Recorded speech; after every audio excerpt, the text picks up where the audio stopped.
Welcome to this compilation of 4 time-twisting sci-fi short stories. I'll be narrating The Nostalgia Gene by Roy Hutchins, Cronus of the D.F.C. by Lloyd Biggle Jr., Unborn Tomorrow by Mack Reynolds, and Of All Possible Worlds by William Tenn. If you find yourself enjoying these stories, consider supporting my work over on Patreon. My wonderful backers help this channel keep going, while also benefiting from fantastic exclusive novelettes every month, like the most recent one, Family Tree by Charles L. Fontenay. That and other perks which you can see on screen now. So go over to patreon.com/storiesfromthesky_SFF, link in the description, if you're interested. But for now, let's get to the stories. So sit back, relax, and enjoy. The Nostalgia Gene by Roy Hutchins. Narrated by William Sky. If you cannot get the good old days out of your mind, there is only one person to blame. Edgar's grandmother. Folks who knew Edgar Evans said he was a strange young man. Certainly he was the darling of the old ladies, and the despair of the young. The sternest fathers positively beamed when Edgar called for their daughters, but fellows his own age declared in the authoritative tones of youth that Edgar was a square. Handsome enough he was. The real reason for all the fuss was Edgar's manners. The trouble was that he had them. For Edgar had been orphaned at 4 by an Oklahoma tornado and raised by his Hoosier grandmother, a dear old lady whose hand had once been kissed by a passing Barrymore. The result was Edgar's manners. He realized, of course, that one didn't kiss a lady's hand these days, but such was Edgar's gracious way that women always got the impression he was about to. One parent, in something of a trance after encountering Edgar, summed up the reaction. "That kid," he told his wife dazedly, "actually called me sir. Them other punks come round after Millie, they call me Mack. Too bad that there Edgar was born 50 years too late." Before very long, Edgar came to the same conclusion. He knew a good many young men, but none he could call friend. The bop talk which fascinated them seemed to him a repulsive travesty upon English, just as their favourite music sounded like the braying of asses in agony. Many girls were willing enough when Edgar asked for a first date, but an amazing number of them developed ill health when he suggested a second evening of classical records or good conversation. The girls themselves could not be blamed if they mistook his courtly approach for a new dreamy line. Alas, the very hearts which fluttered at his old-world chivalry grew icy when no pass was made. A girl wants to know her charms are appreciated. So Edgar sank more deeply into himself. He recalled his grandmother's stories about life and living back near the end of the century, when folks knew how to be pleasant and kind. Even at his job, he was a technician in an electronic lab. Edgar couldn't stop longing for that era when existence had been more gentle, simple, and leisurely.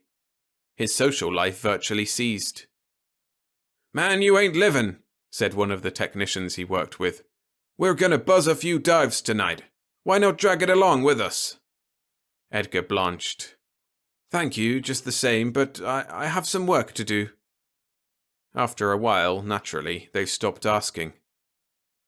He continued to dream hopelessly, miserably, but one day he was yanked out of it by, of all people, a military man. The brass were on inspection tour, and the lab's chief engineer was apologizing for a faulty run of synchros which had occurred some time ago, when the brigadier snorted, "What's past is finished. I'm interested in 5 years from now." Edgar found himself staring fixedly at a top-secret gadget still in the breadboard stage. Great heaven, he thought. I have a fixation. This isn't doing me any good. But what would? Suppose instead of dreaming, he spent time actually working toward what he wanted most. Here in the lab, he helped to build amazing machines, things which daily did the impossible. He no longer marveled at what could be done with electronics, and more important, he knew the methods and the details. That was when Edgar decided to build a time machine.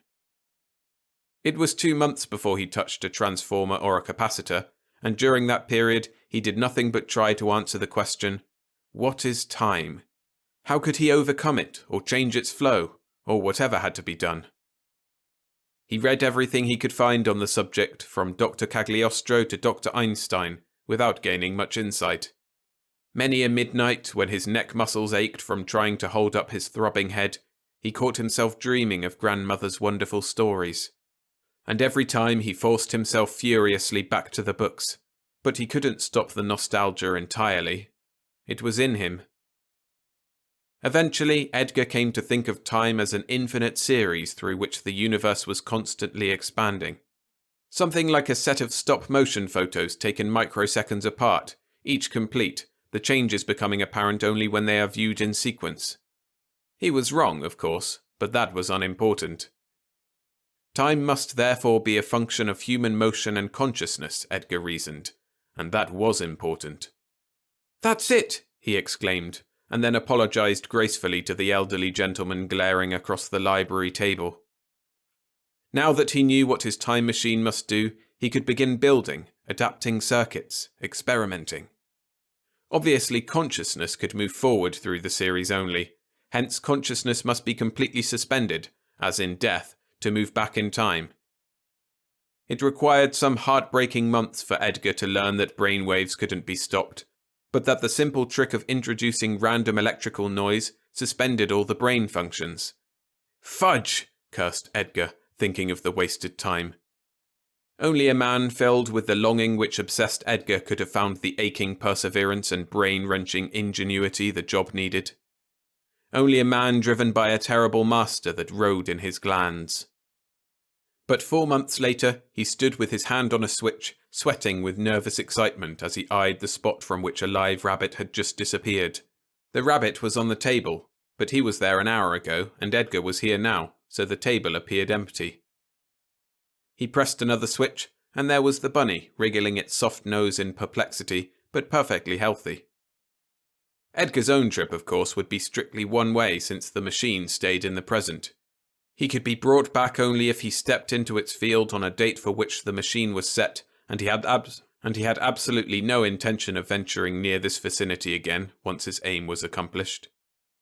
He thought about arranging a small explosive charge to blow the equipment to what he thought of as the hot place. It seemed to him, however, that there was some kind of law against that sort of thing. Besides, even if the machine should come to the attention of the authorities, who would know what it was? He could devise a mechanical scrambler to change all the control settings once he was gone, and it was unlikely that anyone could operate it again. Most likely, the landlady would simply sell it for junk, especially if he left her owing a week's rent. The idea hurt his conscience. "I know," he exclaimed to himself.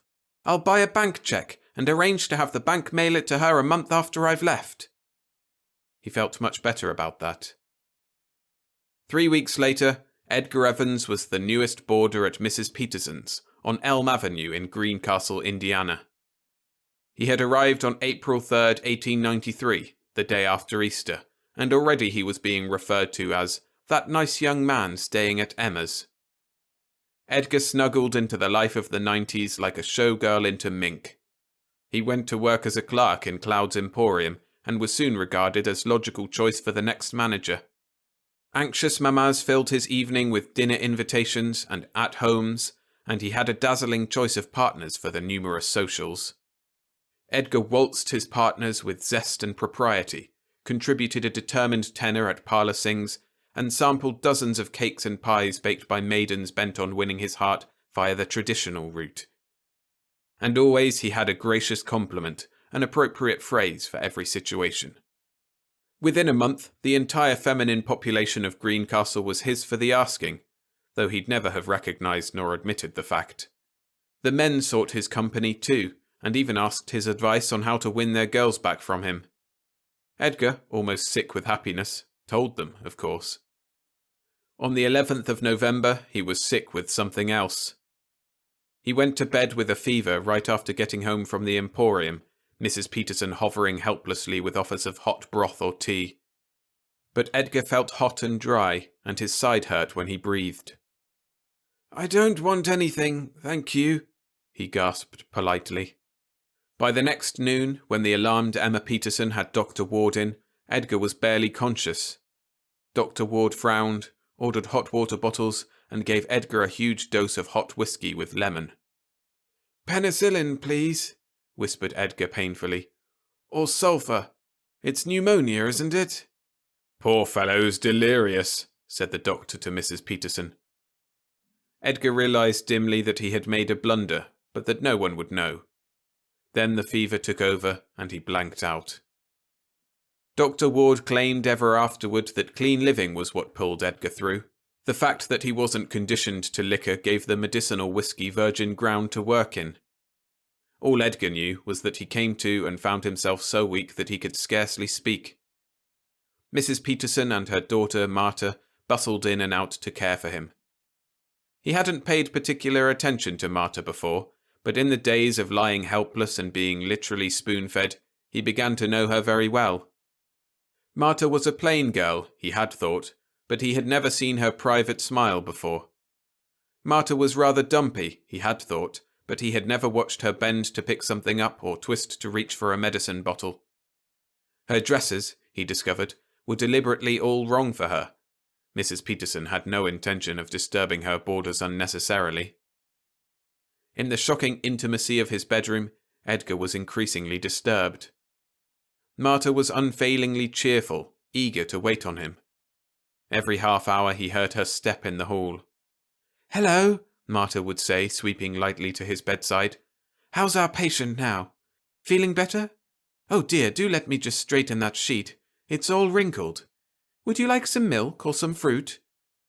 "Not right now, thank you. Perhaps a little later," Edgar would reply, fixing his gaze determinedly on the window or the ceiling while she bent over his bed, disturbingly rounded and disastrously close.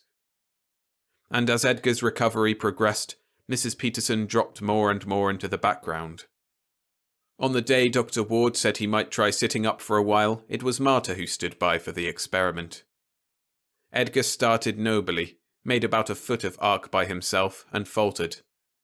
Instantly, it seemed, Marta's arm was around his shoulders, and a firm, warm projection cushioned his cheek.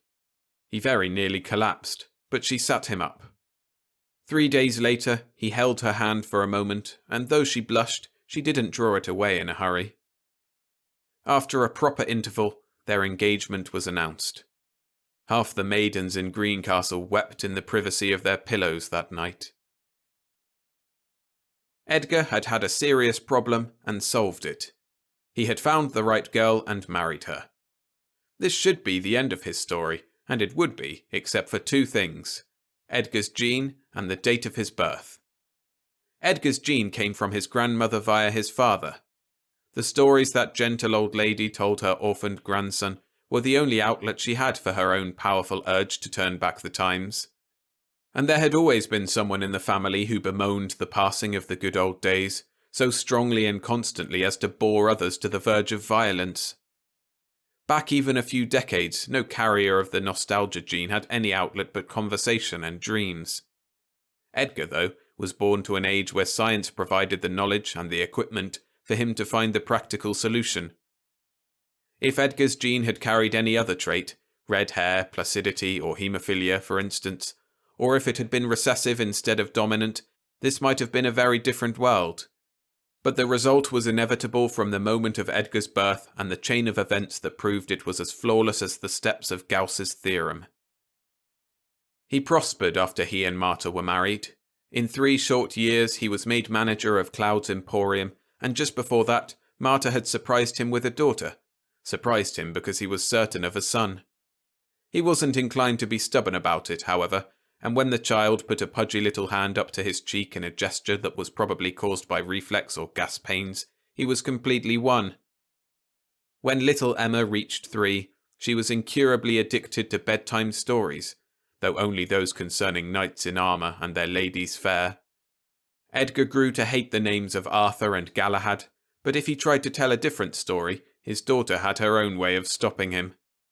Rearing back in his arms, she merely shrieked, "Ting Arthur! Ting Arthur!"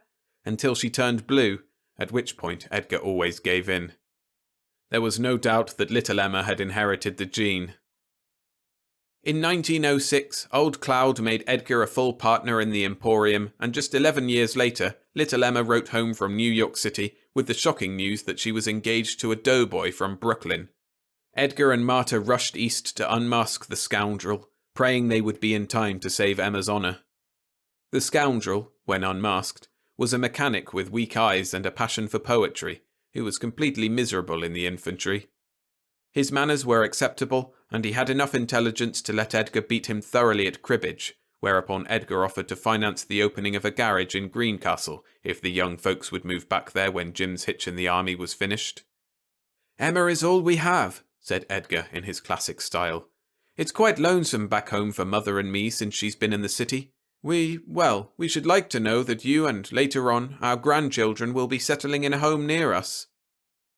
Emma blushed, and Jim tried to dig the toe of his boot into a crack between the floorboards. "Besides," added Edgar, becoming aware of Marta's look, "Greencastle is a fine town, and right up with the times. I think a garage will do a fine business there." Jim was inclined to be reluctant, but Emma gave him a sidewise kick and said of course they'd come home and settle.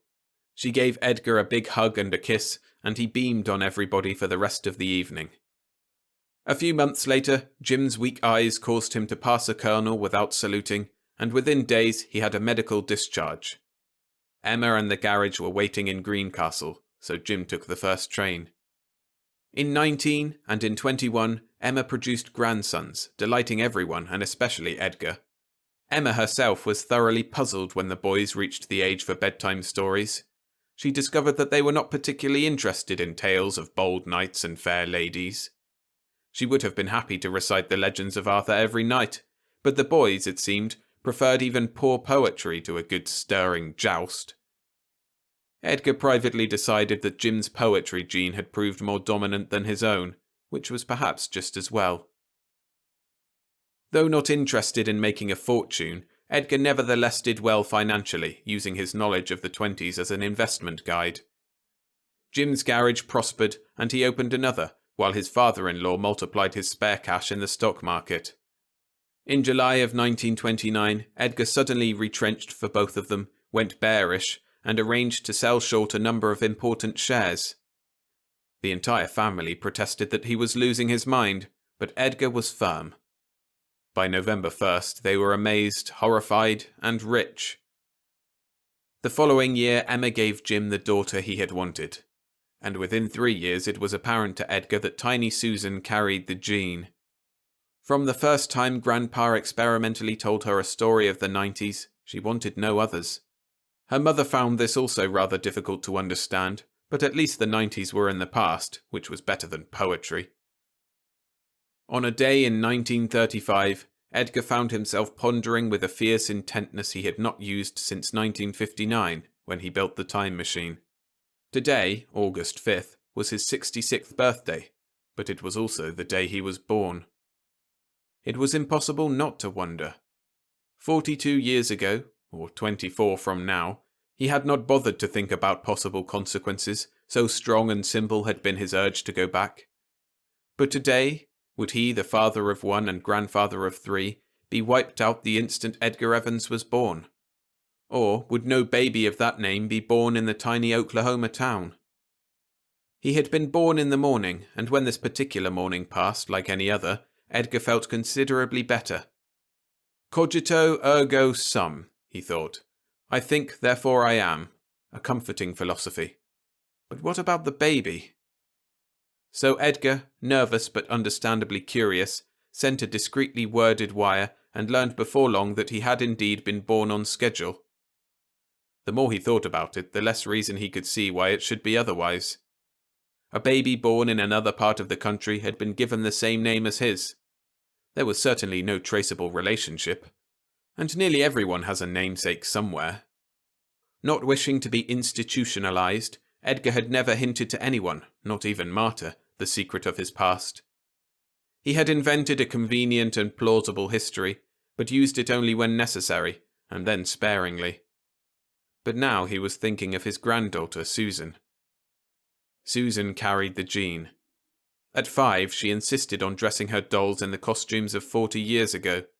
She would be 29 and thoroughly unhappy by the time the young Edgar perfected and used his time machine. So Edgar wrote a letter, sealed it, and gave it to his lawyers with instructions that it was to be given to Susan on a certain date in 1959, provided she was still unmarried. Edgar passed away 3 years later with a well-bred smile on his face, befitting the first man who ever cheated time. His last statement, phrased as considerately as ever, was the hope that he wasn't causing trouble by dying. Susan, his granddaughter, grew into a pleasingly plump young woman in an age where the ideal seemed to be total emaciation. She was not only single, but disillusioned and despairing when the lawyers looked her up and gave her Edgar's letter. A good part of what Edgar had written sounded like confused mysticism, warnings about upsetting the future and the like, but his instructions were specific enough, and she read them as if they were the lost book of Revelations. By the next day, she had flown from San Francisco to New York and gained entry to young Edgar Evans's room by telling his landlady she was a distant relative. She disconnected the scrambler from the time machine and reset the controls to put herself back in 1891. In her haste, she forgot some of Edgar's instructions, with the result that she landed not fittingly costumed, but bare as a bacchante, in the room of a handsome young man from Louisiana. The young man, whose name was Hare, was too startled to be anything but a southern gentleman at the time. In less than a month, however, he took her back to Baton Rouge for inspection by his family, and that ordeal successfully weathered, Susan found herself with a husband. There is no need to follow all of Susan's life, which was happy, sad, unique, and filled with minor tragedies and triumphs, like any other life. But Susan had 4 sons, and gave the gene to each of them, and their children received it in turn. Before she had thought it necessary to pass the secret of the machine to Edgar's great-great-grandchildren, Susan died, so the machine was not available to them. Not that it mattered. Knowledge was available, for young Andover Hare had studied electronics at MIT. In 1962, he built his own time machine, which was a considerable improvement over Edgar's, since it could select place as well as time. Andover contacted his brothers, sisters, and cousins, helped them make their arrangements, and passed them through to the times they selected. Being a considerate man, he allowed several relatives by marriage to go along on this mass temporal migration. They did not restrict themselves to the 90s. Some went back to the 1700s, 2 to the Italian Renaissance, and one adventurous cousin clear to the Second Crusade. Andover himself decided he would like to know Shakespeare and Ben Jonson. He was the last one through the machine, and he left a small, efficient detonator connected to it. Andover had Edgar's gene, but not his compunctions. Yes, we owe a lot to Edgar Evans. When Edgar was a grave and unchubby 1-year-old pulling himself up on the furniture, Gone with the Wind hit the populace right in the middle of their worries, vague fears, and faintly stirring desires to get out of their increasingly complex world. The year was 1936, a year that also saw a period piece movie that was one of the first in the inevitable deluge. The great Ziegfeld drew, as customers, many of the bearers of Edgar's gene, enough to make a profit-conscious Hollywood seem mint green. The year neighbours searched the wreckage of Edgar's home to pull him from under the body of his mother, hunched in a last protective gesture, was the year that saw American history searched frantically for movie material. It was 39, and Dodge City and Union Pacific helped thousands of Edgar's descendants forget momentarily the distant rumble of war. Historical novels were also helping to glamorize the past. By the time Edgar had graduated from school, been rejected by the army, and worked for a time, the Cold War was well advanced. 3 generations were mind-sick with tensions and fears and doubts, heartsick with the impossible wish to roll back the years to times of peaceful, neighbourly, unfrenzied human living. Edgar did. And the next time, in 1959, Susan went back. For most of us, 1959 came only once. The year of the crisis when the missiles had already been launched from both sides before the astonishing Thieves Agreement was reached and the missiles were aimed into the sea. There could be nothing but relief for a few months after that, but then the play on nerves began again. The tensions began their unbearable rise. In 1962, Susan's grandchildren were funneled like sacks of coal through Andover Hare's machine. There were 18 of them, and a group of their descendants built another machine later the same year. The following March, another group disappeared, a much larger one this time. They spread the gene so widely that most of us bear it today. It was inevitable that we carry the seed of that desperate desire to escape our own troubled times, and the urge makes living under this doubly grinding pressure more anguished every day. How many times this week have you read or heard a piece of news and wondered how much longer before the final fatal mushrooms flare? How many times has a video show, a movie, or even just a snapshot brought the swift wish that you could be back there? How many times have the good old days crept into your conversation, your thoughts? As this account began with Edgar Evans, so it shall end with Benjamin Reeves. Not yet, but soon. It must be soon now. Like all truly wise men, Benjamin Reeves is a modest man. He's tall, stooped a little, and his limbs are attached in that special loose way that makes a man amble rather than walk, sprawl rather than sit. At 50-odd, he looks much more like a friendly janitor than a respected research engineer. And the gene is particularly dominant in Benjamin. For 18 years he laboured in the military vineyard, like so many other scientists, designing computers and control systems for the engineering section of a huge company, and finally heading up a study group in the Dream department. He liked that job. The Dream boys were the ones who sat around and thought about entirely new ways of doing things. Compared to designing, it was like the difference between the creative excitement of composing music and the drudgery of arranging it.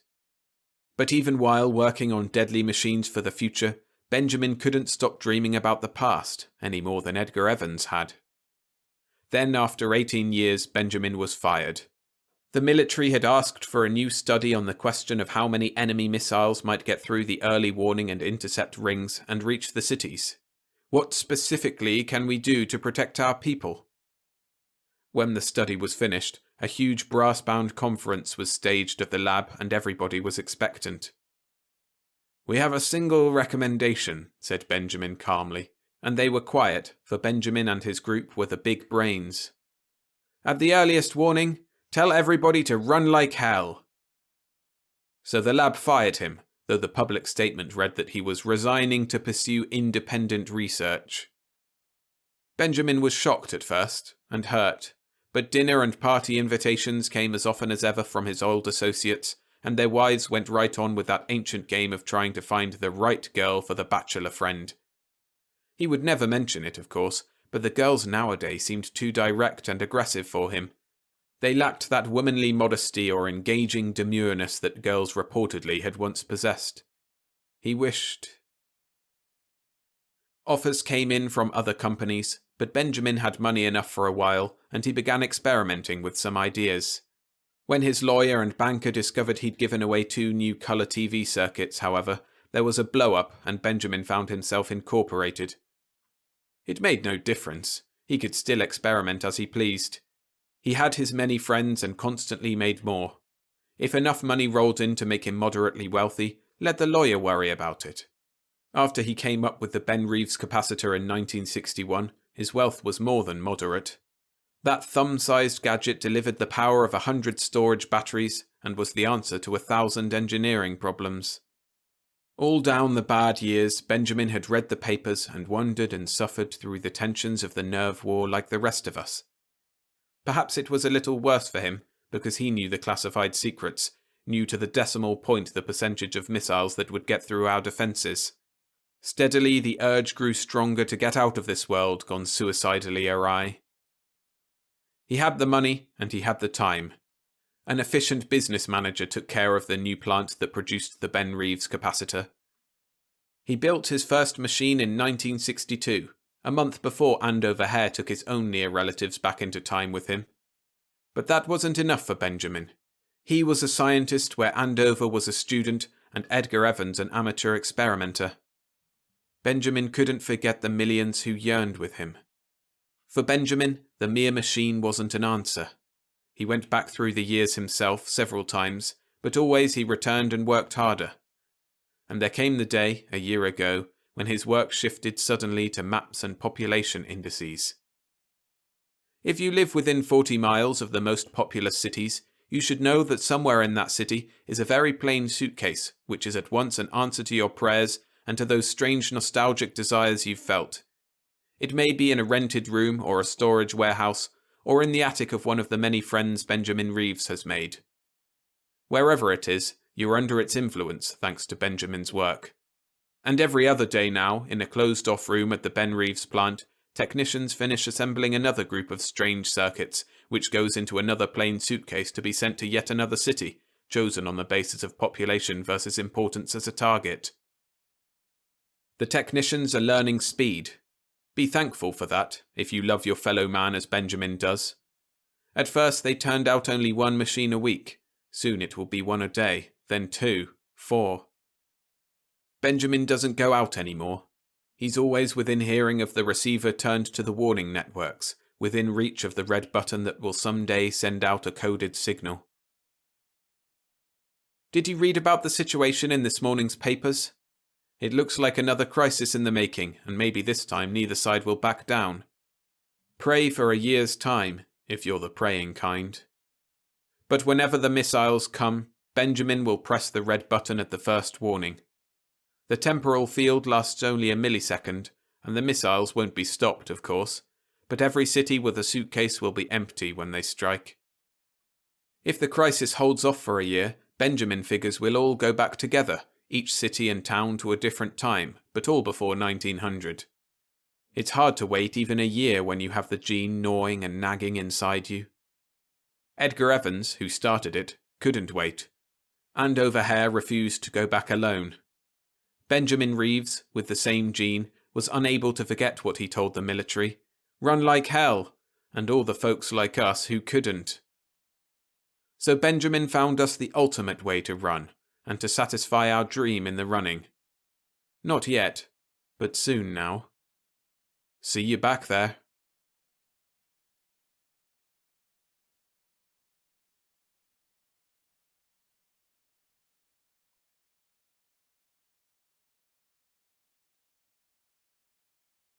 Cronus of the D.F.C. by Lloyd Biggle, Jr.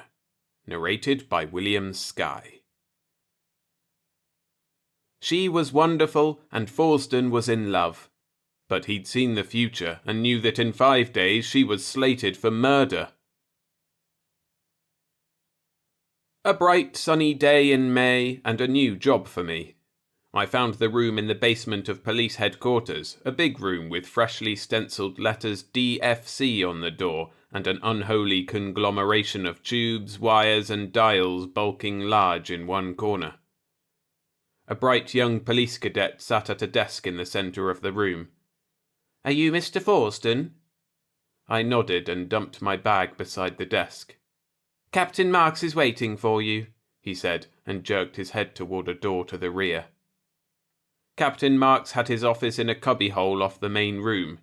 It was quite a come-down from the quarters he'd occupied upstairs as captain of detectives.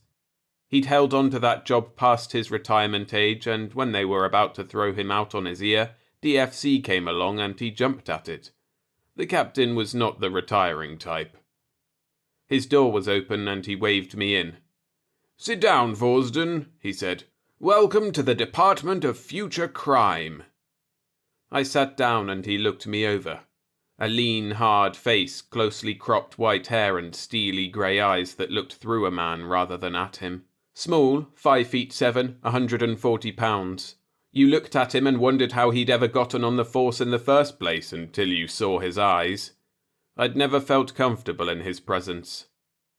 "Do you know what we have here, Forsden?" he said. "Not exactly." "I don't either, exactly. The brass upstairs thinks it's an expensive toy. It is. But they've given us a trial budget to see if it works, and now it's up to us." I nodded and waited for him to go on. He packed his pipe, lit it, and then leaned back and let the smoke go out. "We have an invention," he said, "which I don't pretend to understand. You saw the thing?" "Yes," I said. It wasn't easy to overlook. "Walker calls it Cronus for the Greek god of time.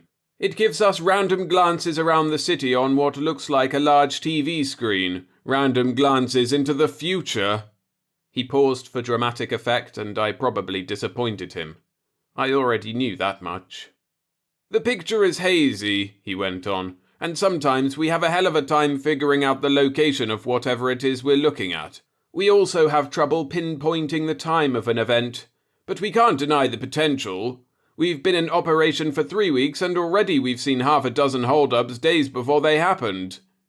"At least it's an ideal we've always worked for," I offered. "I mean, to prevent crime rather than just catch the criminal." "Oh," he said, and went to work on his pipe again. "Maybe I didn't make myself clear. We saw the hold-ups on that screen, but we couldn't prevent a single one. All we managed to do was catch the criminal a few minutes after he had committed the crime. So it raises an interesting question. Is it possible to change the future?" "Why not?" I said. Captain Marks thought a moment. "It isn't too critical where the hold-ups are concerned. The criminal is caught immediately, the loot is recovered, and the victim goes his way thinking kind thoughts about the efficiency of the police force. But what about assault or rape or murder? Apprehending the criminal 10 minutes later won't be much comfort to the victim. But now that you're here to follow up the leads given us by Cronus, well, we'll see what we can do. Come on, I want you to meet Walker, and Cronus." Walker, Dr. Howard F. Walker, was huddled over his creation. There was no doubt about it being his baby, as you could see from the way his hands caressed the dials. He was a gangling-looking man, 6'1", maybe 170 pounds, 50-odd years old. He had a long neck, an overly pronounced Adam's apple, and thinning hair. He wore thick glasses, his face was gentle and dignified, and he looked like a very tired university professor. He didn't hear us come up, and the old man waited quietly until he noticed us. "Walker," the old man said, "this is Forsden, our new detective." He nodded at me. "Cronus has something," he said. "If I can find it again—" He turned to his dials. "That's one of our problems," Captain Mark said. "Once we focus on a crime, it's sometimes hard to locate it again. The time interval between the present and the time the crime is committed keeps getting less. It takes a different adjustment each time." His voice trailed away, and I looked from Walker to the 6-foot square screen above his head. Shadows flitted about on the screen. A female shadow walking along the street holding a child shadow by the hand. Shadow air cars moving along jerkily.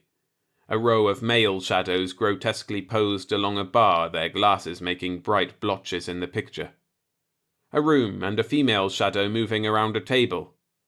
The future revealed by Cronus was a shadow world, and the only way you could tell male from female was by their dress. The scene kept shifting. A park with trees and lounging adults and running children. A room with people seated around a table, a reading room, perhaps at the public library. A large living room with an old-fashioned fireplace and a bright blotch that was the fire. Another smaller room, a female shadow. "That's it," Walker said suddenly. He moved a motion picture camera into position and pressed a button. It whirred softly as we watched. A nondescript living room, a female shadow. She threw up her hands and stood transfixed for a horrible moment or two. A male shadow bounded into the picture, a giant male shadow. She turned to run, and he caught her from behind. His hand moved upward. Something glittered in it, and he brought it down. He struck twice, and the female crumpled to the floor. He whirled, ran toward us, and disappeared. The camera ground on, recording the image of that shapeless shadow on the floor. Abruptly, the scene changed.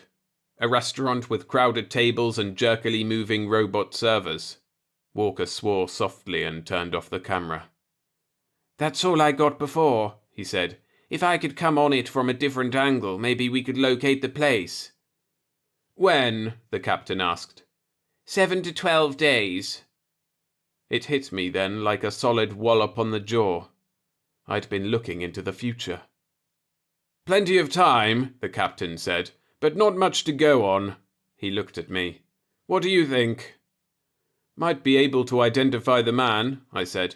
"He'll be well over 6 feet. Wouldn't surprise me if he was 6'8" or 9. He'll have the build of a male gorilla, and he limped slightly with his right foot.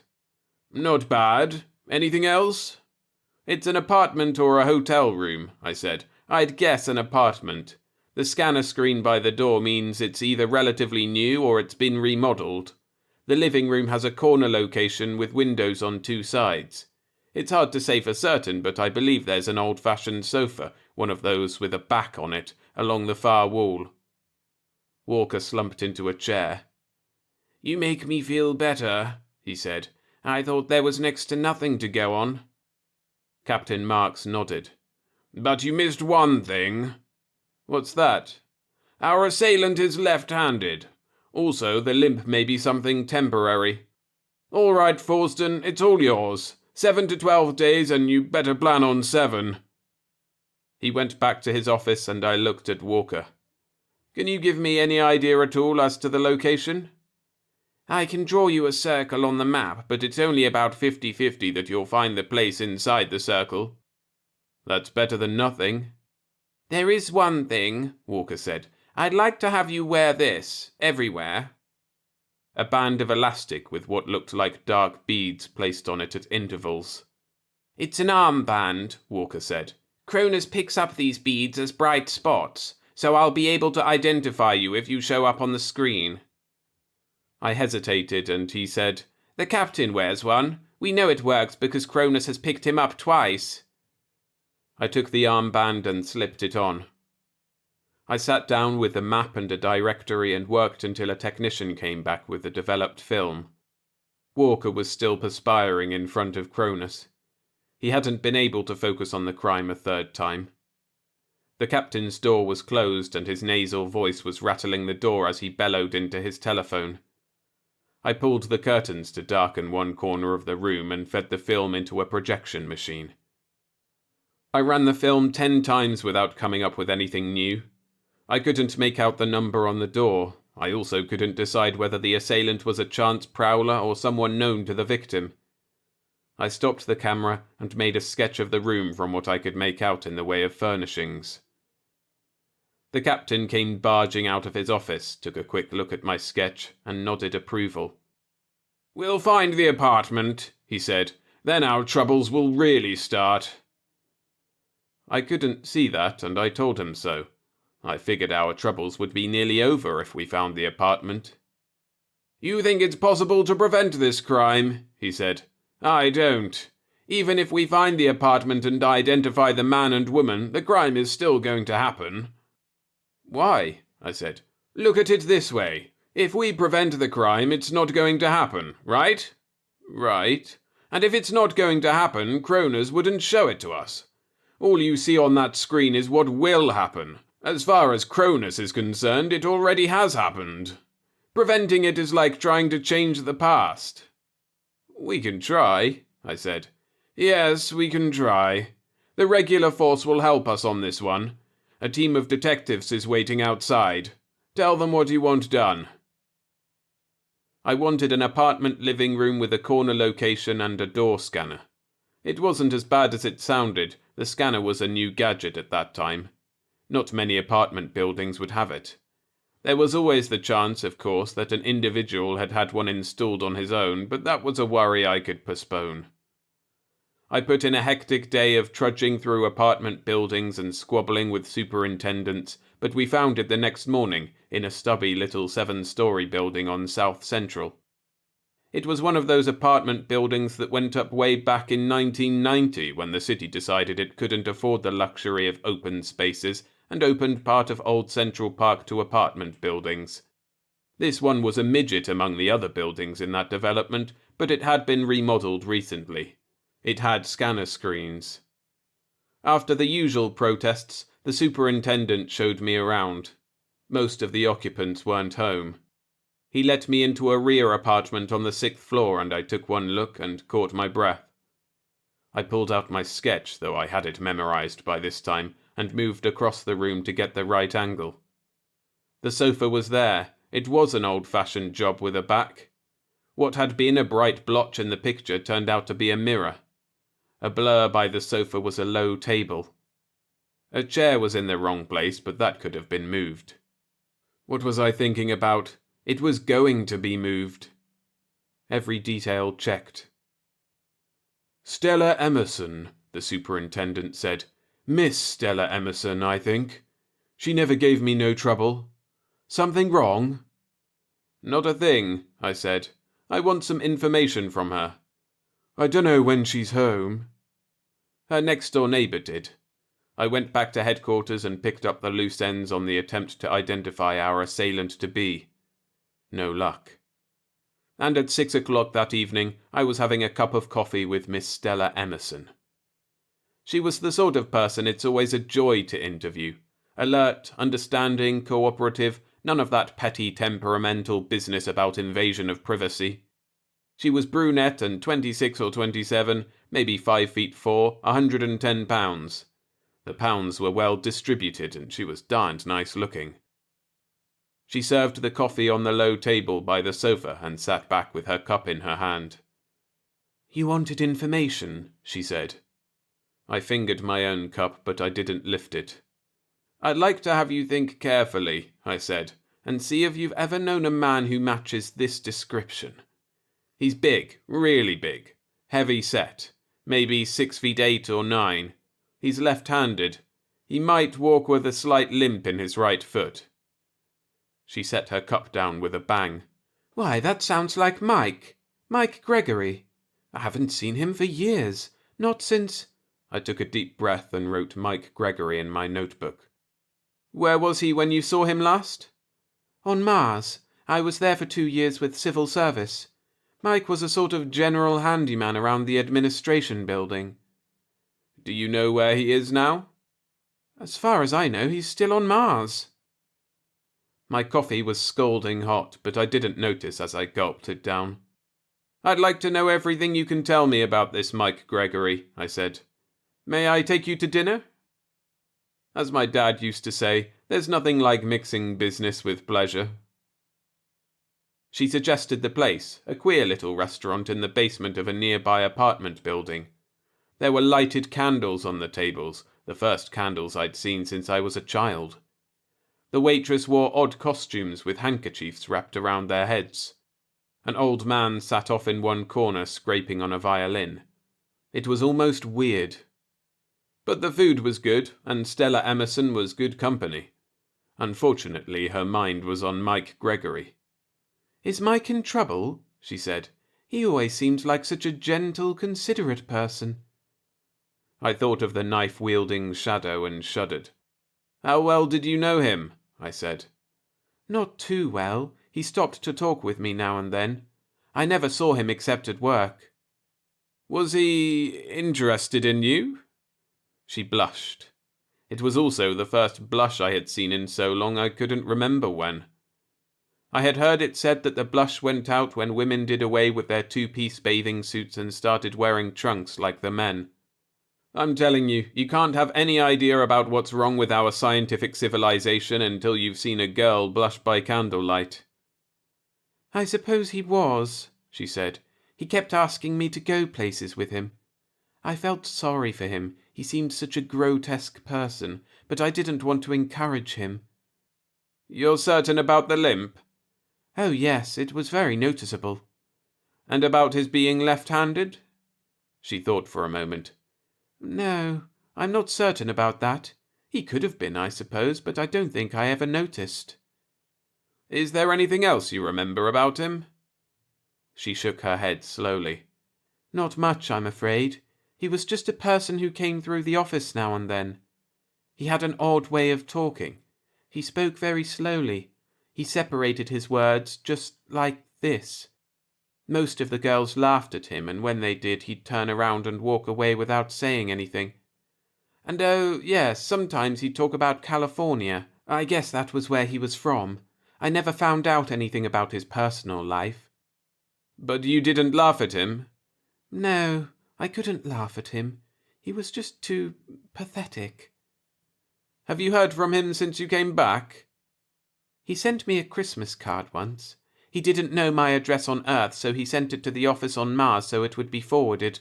It didn't reach me until July. How long ago was that? It must be 4 years ago. It was a couple of years after I left Mars. I dropped Mike Gregory and tried to learn something about Stella Emerson. She was 28.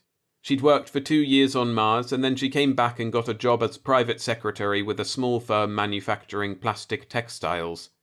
She made enough money for her own needs and was able to save a little. She liked having a place of her own.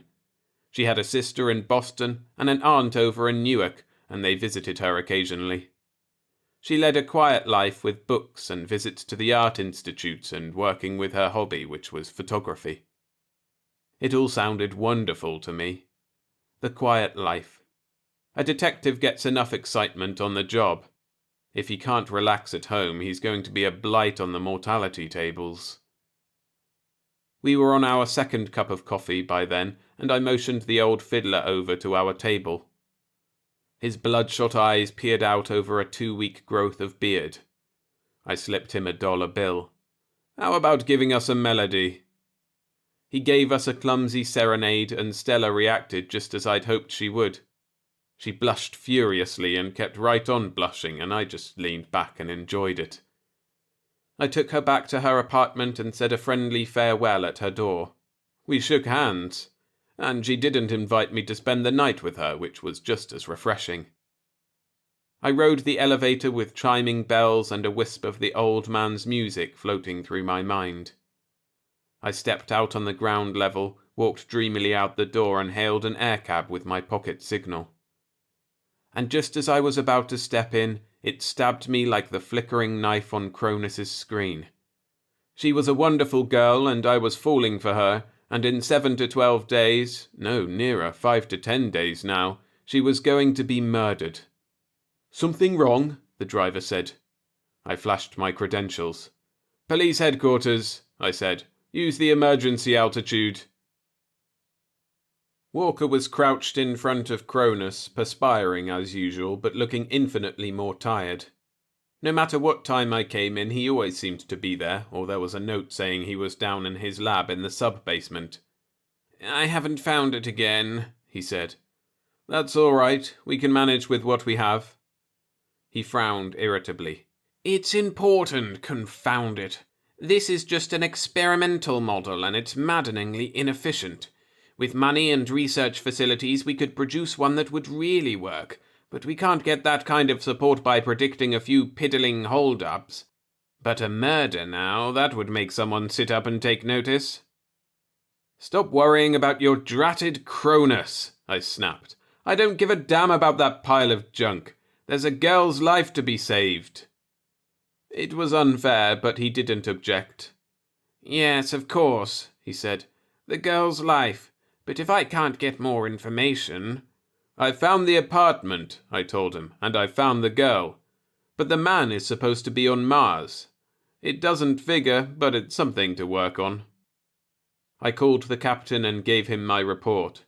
If he resented my bothering him at home, he didn't show it. Any wheel I could get my fingers on I set turning, and then I went home. I won't pretend that I slept.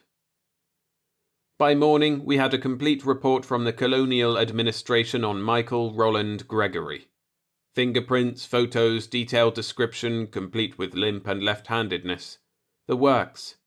Also the added information that he'd resigned his civil service job 8 months before and had left immediately for Earth on a dawn liner scheduled to land at San Francisco. I swore savagely, got off an urgent message to San Francisco, and left for a dinner date with Stella Emerson. And another handshake at her apartment door. San Francisco did a thorough job, but it took time. 2 more days. Michael Roland Gregory had hung around for a while, living in run-down rooming houses and holding a series of odd jobs. 2 months before, he had disappeared. He could be anywhere by now, I told the captain. Including here in New York, the captain said dryly.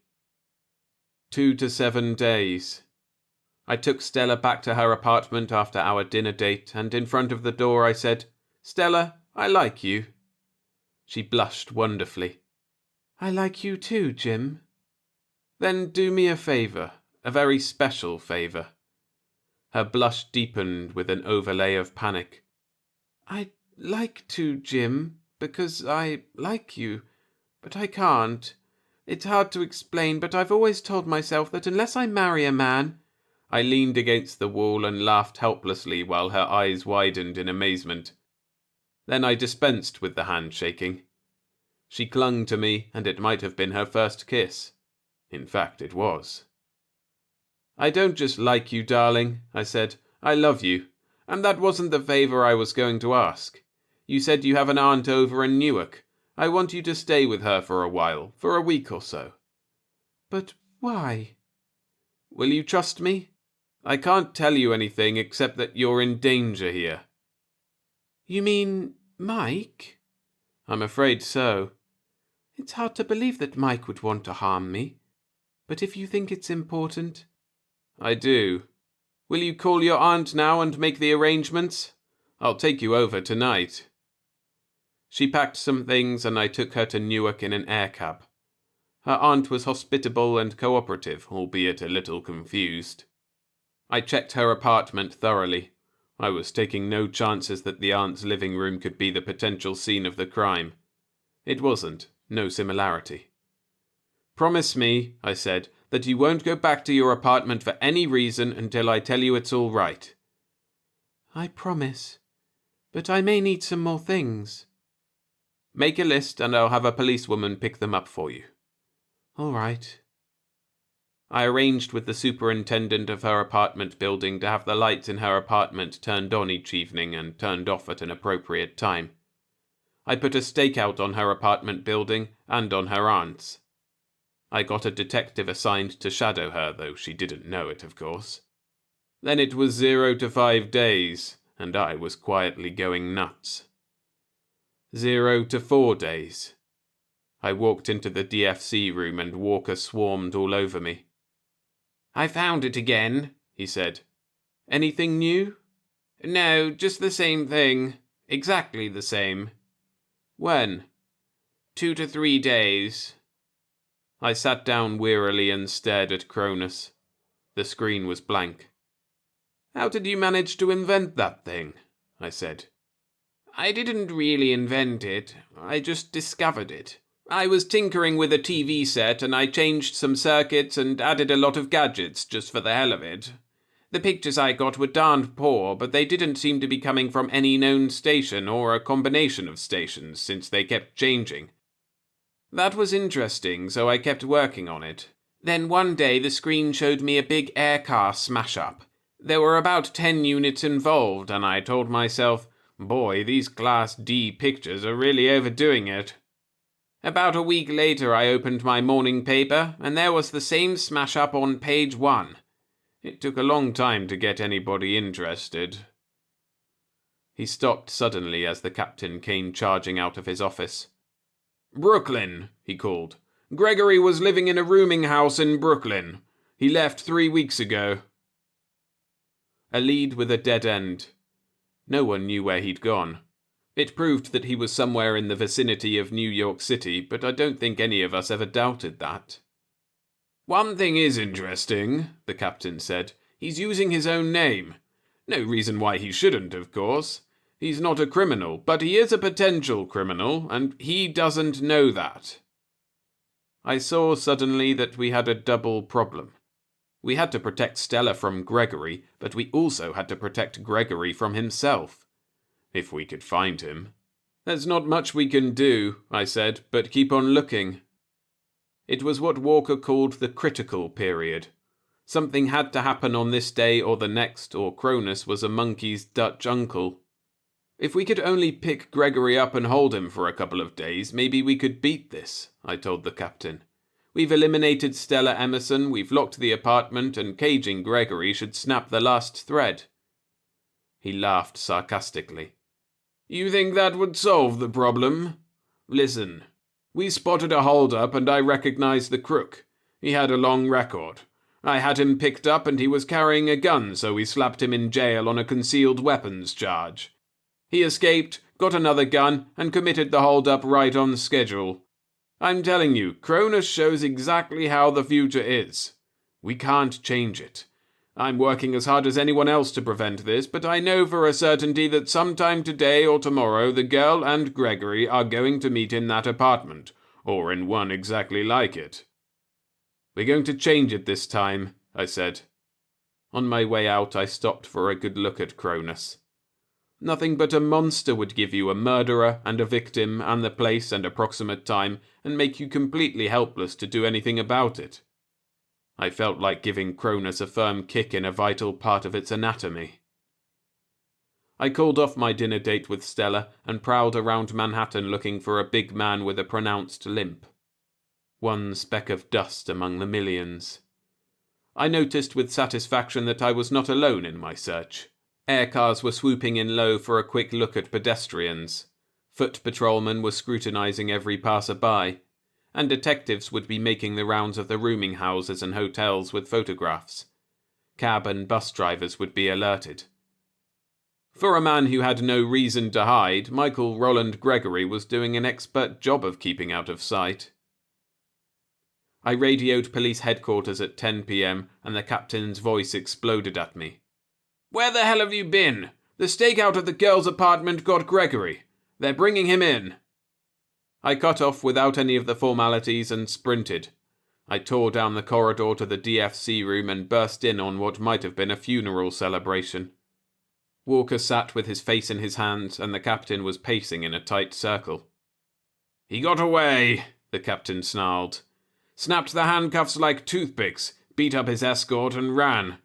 The man must have the strength of a utility robot." "How did they happen to pick him up?" I wanted to know. "He came strolling down the street and started to go into the apartment building. Completely innocent about the whole thing, of course. He didn't have any idea we were looking for him." "He has now," I said. "It's going to be great sport locating him again." We had a small army loose in the area where Gregory escaped, but for all they found, he might have burrowed into the pavement. I called Stella and asked her to stay home from work the next day. I got the stakeout on her aunt's apartment doubled. I was up at dawn, prowling the streets, riding in patrolling aircars, and I suppose generally making a nuisance of myself with calls to headquarters. We put in a miserable day, and Gregory might have been hiding on Mars for all the luck we had. I had my evening meal at a little sandwich shop and did a leisurely foot patrol along the street by Stella's apartment building. The stakeout was on the job, and the superintendent had Stella's lights on. I stood for a moment in the doorway watching the few pedestrians, and then I signalled an aircab. "I'd like to circle around here a bit," I said. "Sure thing," the cabbie said. We crisscrossed back and forth above the streets, and I squinted at pedestrians and watched the thin traffic pattern. 15 minutes later we were back by the apartment building. "Circle low around the building," I said. "Oh no, want me to lose my licence? I can't go out of the air lanes." "You can this time," I said. "Police." He looked at my credentials and grunted. "Why didn't you say so?" There was a narrow strip of lawn behind the building with a couple of trees and then a dimly lit alley. The cabbie handed me a pair of binoculars and I strained my eyes on the sprawling shadows. I couldn't see anything suspicious, but I decided it might be worth a trip on foot. The third time around I glanced at Stella's lighted windows, the rear ones, and gasped. A dark shadow clung to the side of the building, edging slowly along the ledge towards her window. Gregory. "See that?" I said to the cabbie. As we watched, he got the window open and disappeared into the apartment.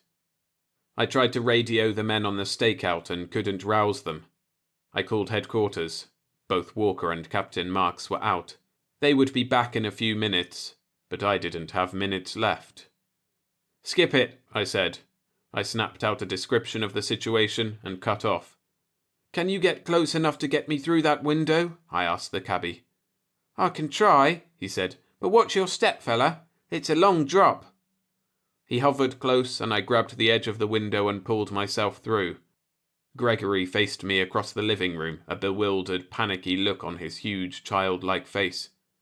I was thinking, how stupid can we get? From the way he came into Cronus's picture, we should have known he didn't come through the door. Stella had come through the door and we just assumed he was already in the room. But who would have thought Gregory could make like a human fly? "All right, Gregory," I said. "You're under arrest." Tears streaked his face. His jaw moved, but no sound came out. Suddenly I saw how we had blundered. This grotesquely oversized child meant no harm to anyone. Stella was the only person he'd ever known who treated him like a human being, and he wanted to see her again. For some reason he couldn't understand, the police were trying to prevent that. Suddenly the entire universe was against him, even Stella, and he was frightened. And dangerous. He lunged at me like a pile driver and forced me back towards the open window. I got my gun out and he just casually knocked it out of my hand. He had me on the window ledge, forcing me back, and all I could see were the stars out in space. Then the apartment door opened and closed and Gregory glanced back over his shoulder. I screamed, "Run, Stella, run!" Then the night air was whistling past me. I bounced off an awning, crashed into the branches of a tree, struggled frantically for a hold and fell through. From the window above came a piercing scream. The doctor had a face like an owl and he bent over me making funny clucking noises with his tongue. "There we are," he said when he saw my eyes open. "Not bad at all." "What's good about it?" I said. "Young man, you fell 6 stories and all you have is a broken leg and assorted bruises. You ask me what's good about it?" "You wouldn't understand," I said. "Beat it." Stella's scream still rang in my ears. I twisted and felt the heavy cast on my left leg. My mood merged and blended with the dull grey of the hospital room. A nurse came tiptoeing in and smiled blandly when she saw I was awake. "You have some visitors," she said. "Do you want to see them?" I knew it was the captain. I hated to face him, but I said, "Let's get it over with." The captain loomed in the doorway, backed away, and came in again, and ahead of him walked Stella. A different Stella, face pale and distorted, eyes registering shock and grief, but alive. But very much alive. I started to get up, and the nurse placed a firm hand on each shoulder and held me to the bed. "Not so fast, sonny boy," she said. Captain Marks moved up a chair for Stella. "Jim," she said. Her voice broke. "I'll tell him," the captain said. "It seems that Miss Emerson has a sister living in Boston. She didn't know anything about our problem, and she came down this evening for a visit. She had a key to Miss Emerson's apartment, and she walked in just at the right time to play a leading role in Cronus's drama." "Was she?" "No, thankfully no. Her condition is serious, but she'll be all right again. The knife missed a vital spot by a fraction." I relaxed. "What happened to Gregory?" "He tried to go out the way he came in. There wasn't any tree to break his fall. And one other thing. I have an urgent message for you from Walker." I glanced at the slip of paper. "Jim, for God's sake, stay out of air cars. Cronus showed us your fall half an hour before it happened. From our angle it looked as if you fell out of the air cab that was hovering over the building. Sometime in the next 24 hours, Walker calculated, but we couldn't reach you." "It wouldn't have made any difference," I said. "You know yourself." "Yes," he said. "I know." His voice rambled on while my eyes met Stella's. "So Cronus can show us the future," I heard him say, "but he can't change it, and neither can we." "Cronus changed mine," I said, still looking at Stella. The captain took the hint and left. 5 minutes later, the phone rang, and I reached around Stella to answer it. It was Walker, and Stella held her face close to mine and listened. "Just called to offer my congratulations," Walker said. "Congratulations for what?" "For your wedding. Cronus just spotted it." I swore, but I kept it under my breath. "I haven't even asked the girl," I said, "and don't tell me I'm wearing that stupid armband at my wedding, because I'm not." "No, you're on crutches, but the captain is standing up with you and he's wearing his." "All right," I said. When is this glad event going to take place? 4 to 8 days. I slammed down the receiver and kissed Stella's blushing face. Cronus says we're getting married in 4 to 8 days, and this is one time that monstrosity's going to be wrong. We'll get married tomorrow. All right, Jim, if you want to, but... But what? This is May 28th, and I want to be a June bride. We were married 5 days later, and we went to Arizona on our honeymoon. I'd done some checking, and I knew Arizona was well outside of Cronus's range.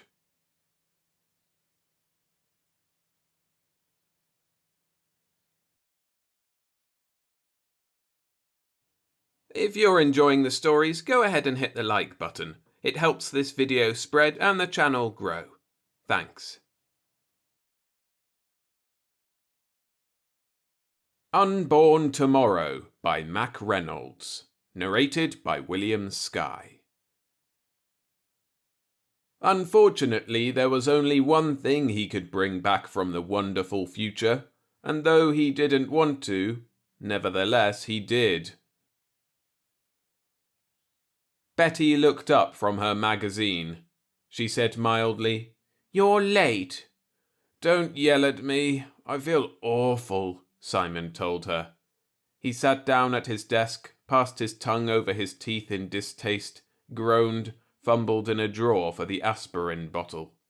He looked over at Betty and said, almost as though reciting, "What I need is a vacation."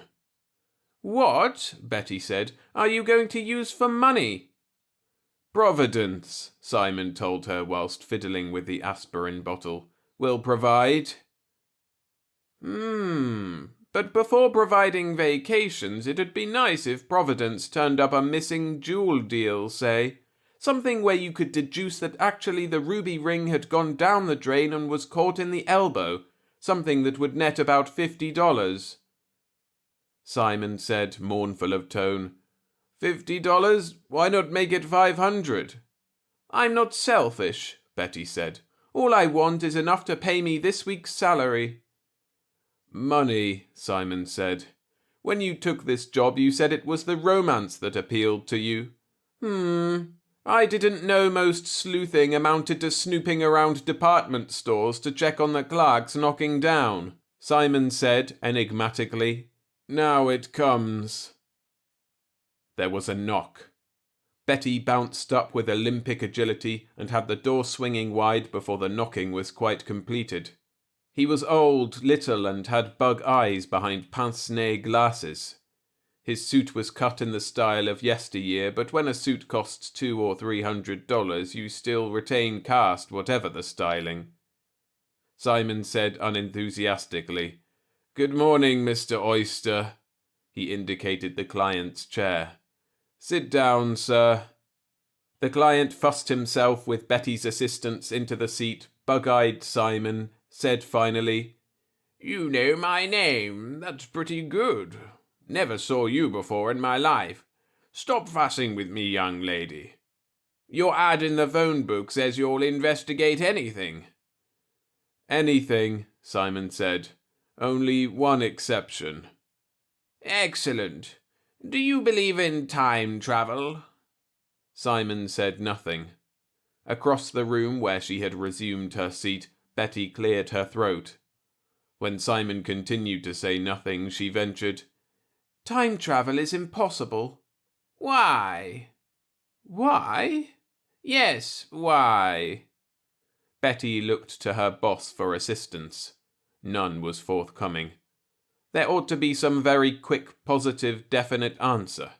She said, "Well, for one thing, paradox. Suppose you had a time machine and travelled back 100 years or so and killed your own great-grandfather. Then how could you ever be born?" "Confound it if I know," the little fellow growled. "How?" Simon said, "Let's get to the point. What you wanted to see me about?"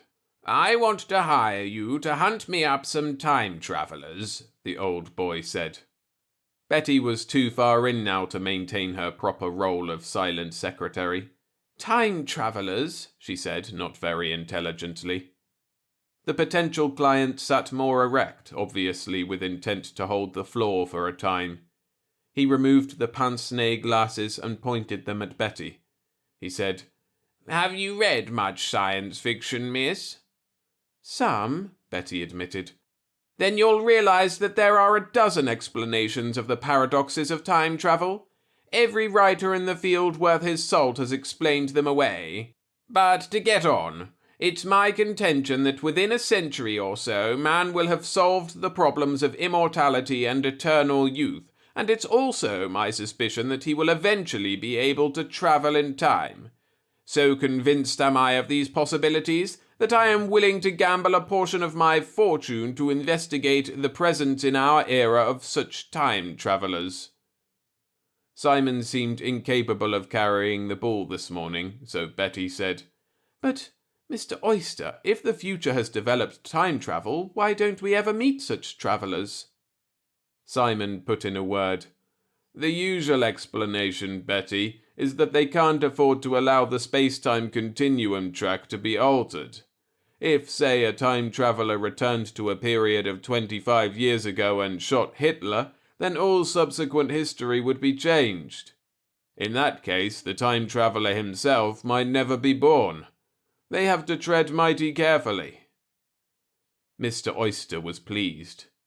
"I didn't expect you to be so well informed on the subject, young man." Simon shrugged and fumbled again with the aspirin bottle. Mr. Oyster went on.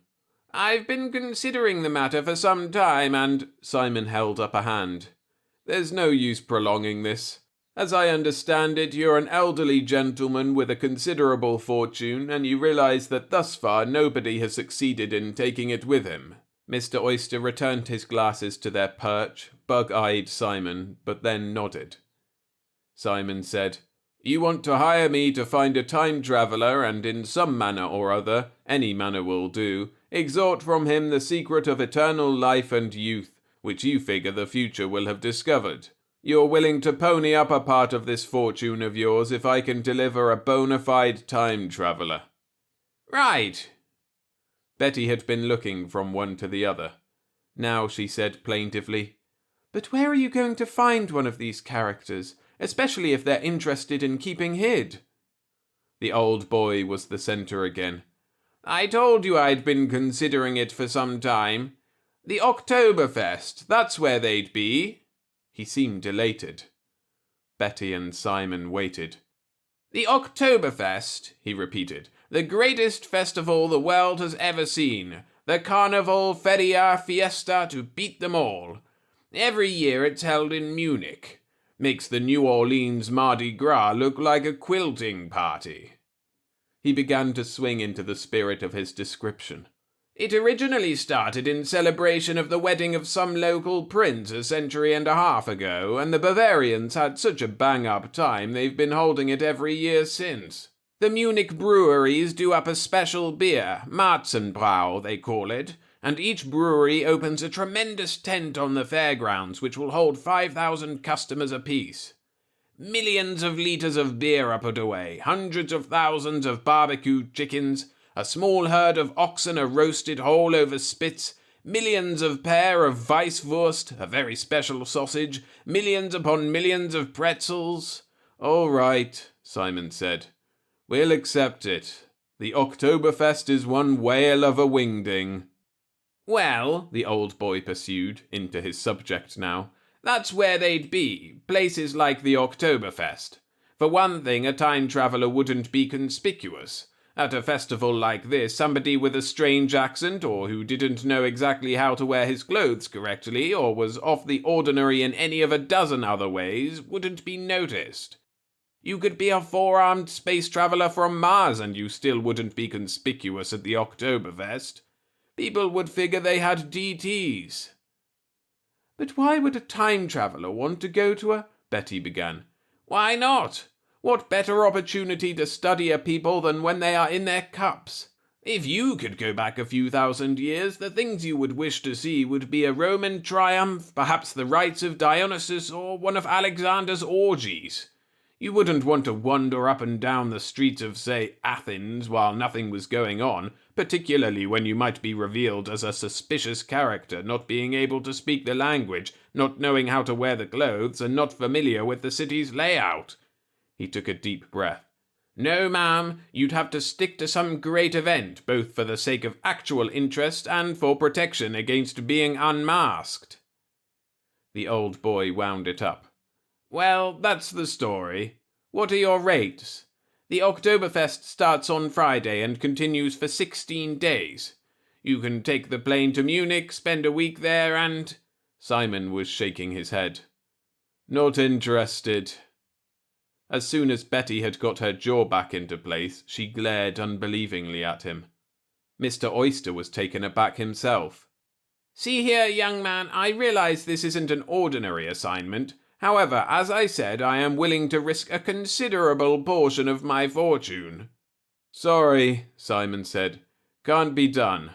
$100 a day plus expenses, Mr. Oyster said quietly. "I like the fact that you already seem to have some interest and knowledge of the matter.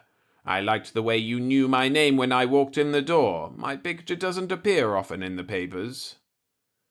"No go," Simon said, a sad quality in his voice.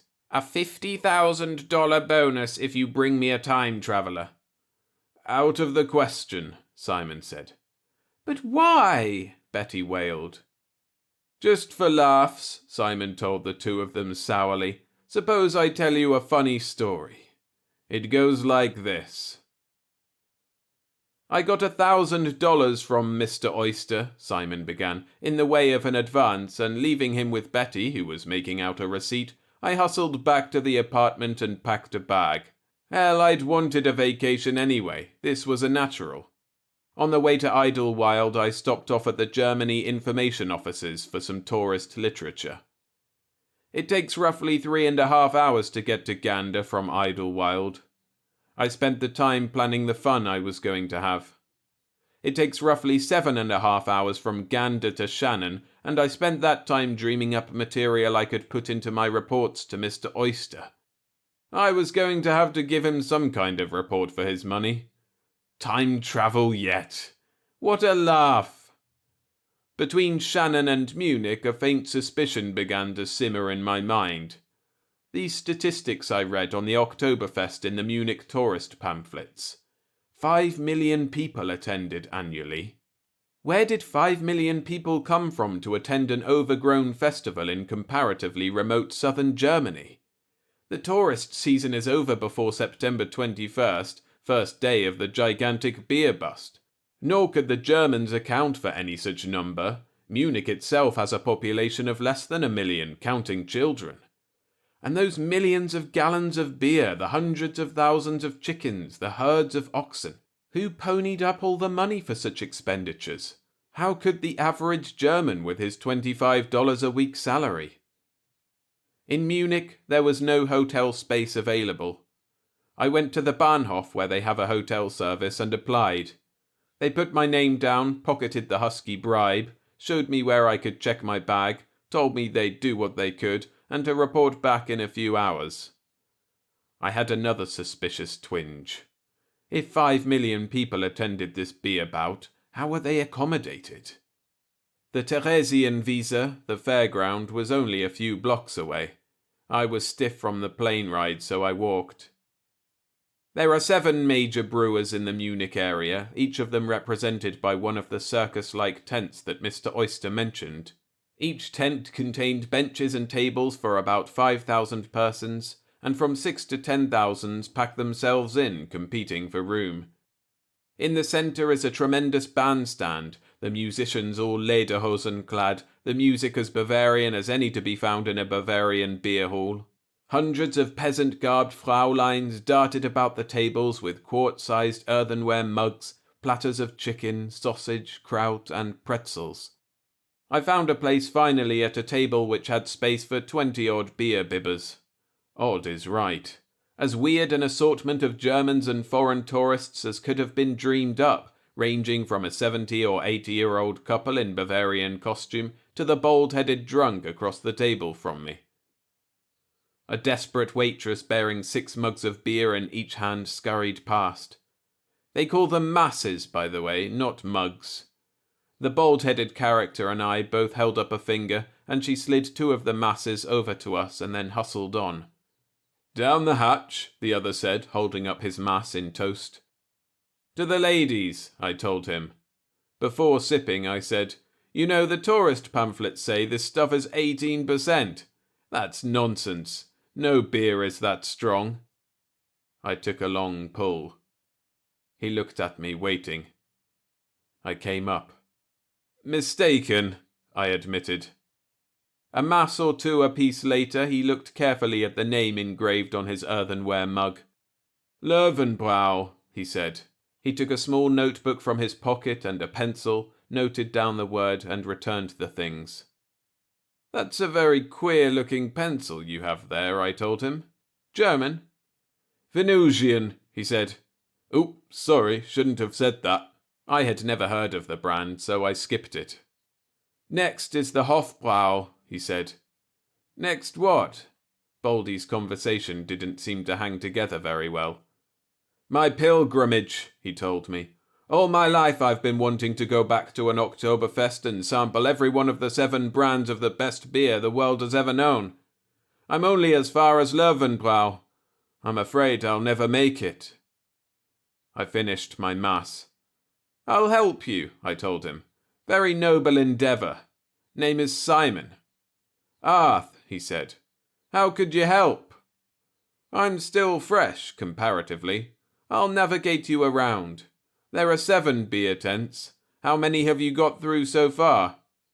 "2, counting this one," Arth said. I looked at him. "It's going to be a chore," I said. "You've already got a nice edge on." Outside, as we made our way to the next tent, the fair looked like every big state fair ever seen, except it was bigger. Games, souvenir stands, sausage stands, rides, sideshows, and people. The Hofbrau tent was as overflowing as the last, but we managed to find 2 seats. The band was blaring, and 5,000 half-swacked voices were roaring accompaniment. "In München steht ein Hofbrauhaus. 1, 2, Gesufa!" At the Gesufa, everybody upped with the mugs and drank each other's health. "This is what I call a real beer bust," I said approvingly. Arth was waving to a waitress. As in the Löwenbräu tent, a full quart was the smallest amount obtainable. A beer later, I said, "I don't know if you'll make it or not, Arth." "Make what?" "All 7 tents." "Oh." A waitress was on her way by, mugs foaming over their rims. I gestured to her for refills. "Where are you from, Arth?" I asked him in the way of making conversation. 2183. 2183 where? He looked at me, closing one eye to focus better. "Oh," he said. "Well, 2183 South Street, New Albuquerque." "New Albuquerque? Where's that?" Arth thought about it. Took another long pull at the beer. "Right across the way from Old Albuquerque," he said finally. "Maybe we ought to be getting on to the Pschorbrau tent." "Maybe we ought to eat something first," I said. "I'm beginning to feel this. We could get some of that barbecued ox." Arth closed his eyes in pain. "Vegetarian," he said. "Couldn't possibly eat meat. Barbarous. Ugh." "Well, we need some nourishment," I said. "There's supposed to be considerable nourishment in beer." That made sense. I yelled, "Fraulein, 2 neue Bier." Somewhere along in here the fog rolled in. When it rolled out again, I found myself closing one eye the better to read the lettering on my earthenware mug. It read Augustinerbrau. Somehow we'd evidently navigated from one tent to another. Arth was saying, "Where's your hotel?" That seemed like a good question. I thought about it for a while. Finally I said, "Haven't got one. Town's jam-packed. Left my bag at the Bahnhof. I don't think we'll ever make it, Arth. How many we got to go? Lost track, Arth said. You can come home with me. We drank to that, and the fog rolled in again. When the fog rolled out, it was daylight. Bright, glaring, awful daylight. I was sprawled, complete with clothes, on one of twin beds. On the other bed, also completely clothed, was Arth. That sun was too much. I stumbled up from the bed, staggered to the window, and fumbled around for a blind or curtain. There was none. Behind me, a voice said in horror, "Who? How? Oh, Wodo, where'd you come from?" I got a quick impression, looking out the window, that the Germans were certainly the most modern, futuristic people in the world. But I couldn't stand the light. "Where's the shade?" I moaned. Arth did something and the window went opaque. "That's quite a gadget," I groaned. "If I didn't feel so lousy, I'd appreciate it." Arth was sitting on the edge of the bed, holding his bald head in his hands. "I remember now," he sorrowed. "You didn't have a hotel. What a stupidity. I'll be phased all the way down." "You haven't got a handful of aspirin, have you?" I asked him. "Just a minute," Arth said, staggering erect and heading for what undoubtedly was a bathroom. "Stay where you are. Don't move. Don't touch anything." "All right," I told him plaintively. "I'm clean. I won't mess up the place. All I've got is a hangover, not lice." Arth was gone. He came back in 2 or 3 minutes, box of pills in hand. "Here, take one of these." I took the pill, followed it with a glass of water, and went out like a light. Arth was shaking my hand. "Want another mass?" The band was blaring and 5,000 half-swacked voices were roaring accompaniment.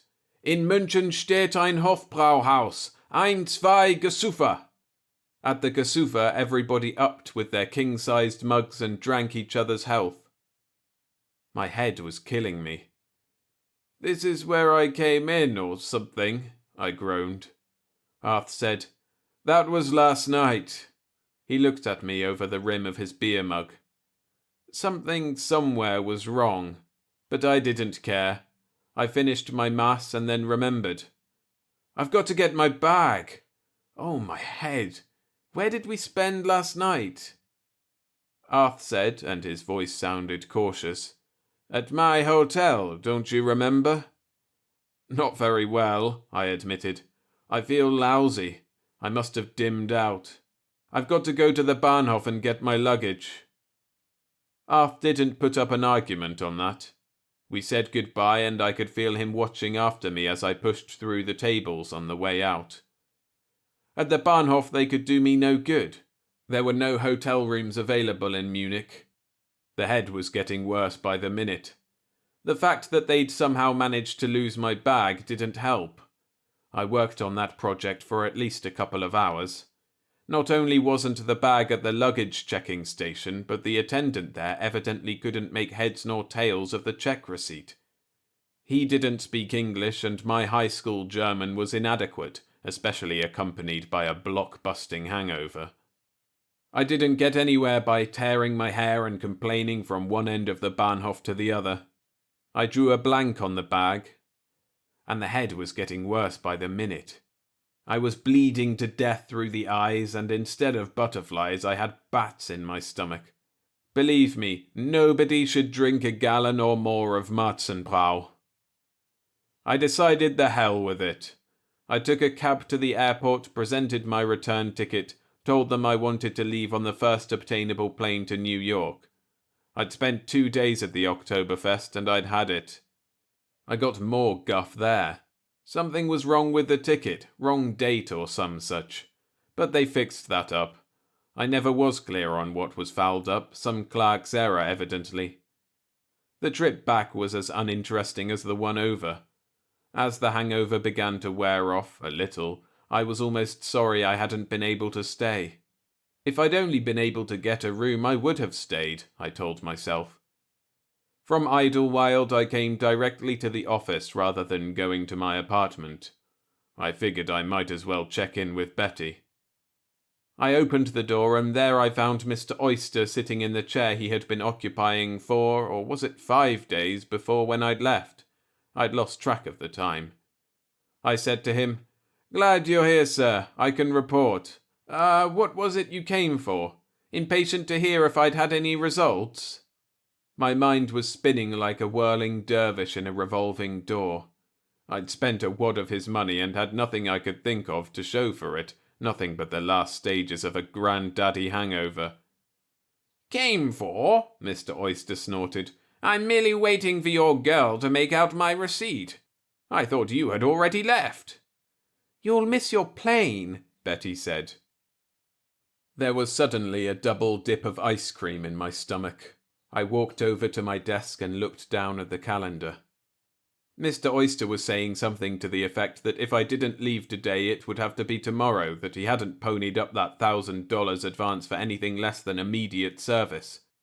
Stuffing his receipt in his wallet, he fussed his way out the door.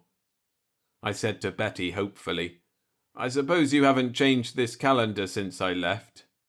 Betty said, "What's the matter with you? You look funny. How did your clothes get so mussed? You tore the top sheet off that calendar yourself not half an hour ago, just before this marble missing client came in." She added irrelevantly, "Time travelers yet." I tried just once more. When did you first see this Mr. Oyster?" "Never saw him before in my life," she said. "Not until he came in this morning." "This morning?" I said weakly, while Betty stared at me as though it was me that needed candling by a head shrinker preparatory to being sent off to a pressure cooker. I fished in my pocket for my wallet, counted the contents, and winced at the pathetic remains of the 1,000. I said pleadingly, "Betty, listen, how long ago did I go out that door on the way to the airport?" "You've been acting sick all morning. You went out that door about 10 minutes ago, were gone about 3 minutes, and then came back." "See here," Mr. Oyster said, interrupting Simon's story. "Did you say this was supposed to be amusing, young man? I don't find it so. In fact, I believe I am being ridiculed." Simon shrugged, put one hand to his forehead, and said, "That's only the first chapter. There are 2 more. "I'm not interested in more," Mr. Oyster said. "I suppose your point was to show me how ridiculous the whole idea actually is. Very well, you've done it. Confound it.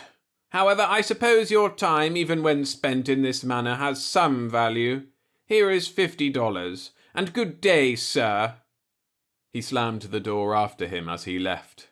Simon winced at the noise, took the aspirin bottle from its drawer, took 2, washed them down with water from the desk carafe. Betty looked at him admiringly, came to her feet, crossed over, and took up the $50. "Week's wages," she said. "I suppose that's one way of taking care of a crackpot. But I'm surprised you didn't take his money and enjoy that vacation you've been yearning about." "I did," Simon groaned. 3 times. Betty stared at him. "You mean—" Simon nodded miserably. She said, "But Simon, $50,000 bonus. If that story was true, you should have gone back again to Munich. If there was one time traveler, there might have been—" "I keep telling you," Simon said bitterly. "I went back there 3 times. There were hundreds of them, probably thousands." He took a deep breath. "Listen, we're just going to have to forget about it. They're not going to stand for the space-time continuum track being altered. If something comes up that looks like it might result in the track being changed, they set you right back at the beginning and let things start, for you, all over again. They just can't allow anything to come back from the future and change the past." "You mean—" Betty was suddenly furious at him. "You've given up? Why, this is the biggest thing. Why, the $50,000 is nothing. The future. Just think." Simon said wearily, "There's just one thing you can bring back with you from the future. A hangover compounded of a gallon or so of Marzenbrau. What's more, you can pile one on top of the other, and another on top of that." He shuddered. If you think I'm going to take another crack at this merry-go-round and pile a fourth hangover on the 3 I'm already nursing all at once, you can think again.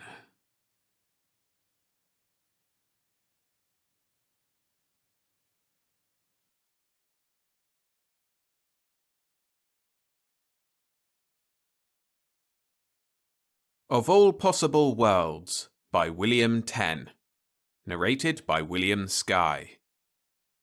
Changing the world is simple. The trick is to do it before you have a chance to undo it. It was a good job, and Max Alban knew whom he had to thank for it. His great-grandfather.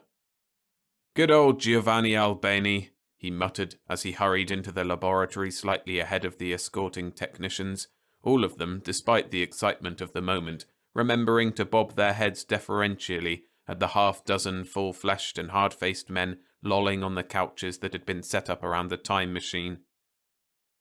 He shrugged rapidly out of his rags, as he had been instructed in the anteroom, and stepped into the housing of the enormous mechanism. This was the first time he had seen it since he had been taught how to operate it on a dummy model, and now he stared at the great transparent coils and the susurrating energy bubble with much respect. This machine, the pride and the hope of 2089, was something almost outside his powers of comprehension. But Max Alban knew how to run it, and he knew roughly what it was supposed to accomplish. He knew also that this was the first backward journey of any great duration, and being scientifically unpredictable might well be the death of him. "Good old Giovanni Albani," he muttered again affectionately. If his great-grandfather had not volunteered for the earliest time-travel experiments way back in the 1970s, back even before the Blight, it would never have been discovered that he and his seed possessed a great deal of immunity to extratemporal blackout. And if that had not been discovered, the ruling powers of Earth, more than a century later, would never have plucked Max Alban out of an obscure civil service job as a relief guard at the North American Chicken Reservation to his present heroic and remunerative eminence. He would still be patrolling the barbed wire that surrounded the 3 white leghorn hens and 2 roosters, about 1/6 of the known livestock wealth of the Western Hemisphere, thoroughly content with the half-pail of dried apricots he received each and every payday.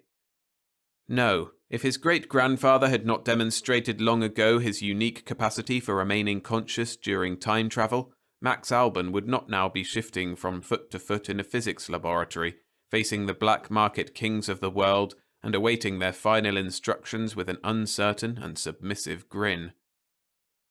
Men like O'Hara, who controlled mushrooms, Levny, the blackberry tycoon, Sorgasso, the packaged worm monopolist. Would black marketeers of their tremendous stature so much as waste a glance on someone like Alban ordinarily, let alone confer a lifetime pension on his wife and 5 children of a full spoonful each of non-synthetic sugar a day? Even if he didn't come back, his family was provided for like almost no other family on Earth. This was a damn good job, and he was lucky. Alban noticed that Abd Sadha had risen from the straight chair at the far side of the room and was approaching him with a sealed metal cylinder in one hand. "We've decided to add a further precaution at the last moment," the old man said. "That is, the scientists have suggested it, and I have given my approval." The last remark was added with a slight questioning note as the Secretary-General of the United Nations looked back rapidly at the black market princes on the couches behind him. Since they stared back stonily, but offered no objection, he coughed in relief and returned to Alban. "I am sure, young man, that I don't have to go into the details of your instructions once more. You enter the time machine and go back the duration for which it has been preset, 113 years, to the moment after the guided missile of 1976 was launched. It is 1976, isn't it?" he asked, suddenly uncertain. "Yes, sir," one of the technicians standing by the time machine said respectfully. "The experiment with an atomic warhead-guided missile that resulted in the Blight was conducted on this site on April 18th, 1976. He glanced proudly at the unemotional men on the couches, very much like a small boy after completing a recitation before visiting dignitaries from the Board of Education. Just so, Abd Sadr nodded. April 18th, 1976, and on this site. You see, young man, you will materialize at the very moment and on the very spot where the remote control station handling the missile was, handling the missile. You will be in a superb position, to deflect the missile in its downward course and alter human history for the better. Very much for the better, yes. He paused, having evidently stumbled out of his thought sequence. And he pulls the red switch toward him. Gomez, the dandelion root magnate, reminded him sharply, impatiently. Ah, yes, the red switch. He pulls the little red switch toward him. Thank you, Mr. Gomez. Thank you very much, sir. He pulls the little red switch on the green instrument panel toward him, thus preventing the error that caused the missile to explode in the Brazilian jungle and causing it instead to explode somewhere in the mid-Pacific, as originally planned. The Secretary-General of the United Nations beamed. Thus preventing the blight, making it non-existent, as it were, producing a present-day world in which the blight never occurred. That is correct, is it not, gentlemen? He asked, turning anxiously again. None of the half-dozen men on couches deigned to answer him, and Alban kept his eyes deferentially in their direction too, as he had throughout this period of last-minute instruction. He knew who ruled his world, these stolid, well-fed men in clean garments with a minimum of patches, and where patches occurred, at least they were the colour of the surrounding cloth. Sadr might be Secretary-General of the United Nations, but that was still a civil service job, only a few social notches higher than a chicken guard. His clothes were fully as ragged, fully as multicoloured as those that Alban had stepped out of, and the gnawing in his stomach was no doubt almost as great. You understand, do you not, young man, that if anything goes wrong, Abd Sadr asked, his head nodding tremulously and anticipating the answer, if anything unexpected, unprepared for occurs, you are not to continue with the experiment, but return immediately. He understands everything he has to understand, Gomez told him. Let's get this thing moving. The old man smiled again. Yes, of course, Mr. Gomez. He came up to where Alban stood in the entrance of the time machine and handed the sealed metal cylinder to him. This is the precaution the scientists have just added. When you arrive at your destination, just before materializing, you will release it into the surrounding temporal medium. Our purpose here, as you no doubt... Levny sat up on his couch and snapped his fingers peremptorily. I just heard Gomez tell you to get this thing moving, Sadr. And it isn't moving. We're busy men. We've wasted enough time. I was just trying to explain a crucial final fact, the Secretary-General apologized. A fact which may be highly... You've explained enough facts. Levny turned to the man inside the time machine. Hey, fella, you. Move. Max Alban gulped and nodded violently. He darted to the rear of the machine and turned the dial which activated it. Flick. It was a good job, and Mack Alban knew whom he had to thank for it. His great-grandfather. Good old Giovanni Albeni, he laughed as he looked at the morose faces of his two colleagues. Bob Skeet and Hugo Honeck had done as much as he to build the tiny time machine in the secret lab under the helicopter garage, and they were fully as eager to go. But unfortunately for them, they were not descended from the right ancestor. Leisurely, he unzipped the richly embroidered garment that, as the father of two children, he was privileged to wear, and wriggled into the housing of the complex little mechanism. This was hardly the first time he had seen it, since he'd been helping to build the device from the moment Honeck had nodded and risen from the drafting board, and now he barely wasted a glance on the thumb-sized translucent coils growing out of the almost microscopic energy bubbles which powered them. This machine was the last hope of 2089, even if the world of 2089 as a whole did not know of its existence and would try to prevent its being put into operation. But it meant a lot more to Mack Albin than merely saving a world. It meant an adventurous mission with the risk of death. Good old Giovanni Albani, he laughed again happily. If his great-grandfather had not volunteered for the earliest time travel experiments way back in the 1970s, back even before the epidemic, it would never have been discovered that he and his seed possessed a great deal of immunity to extratemporal blackout.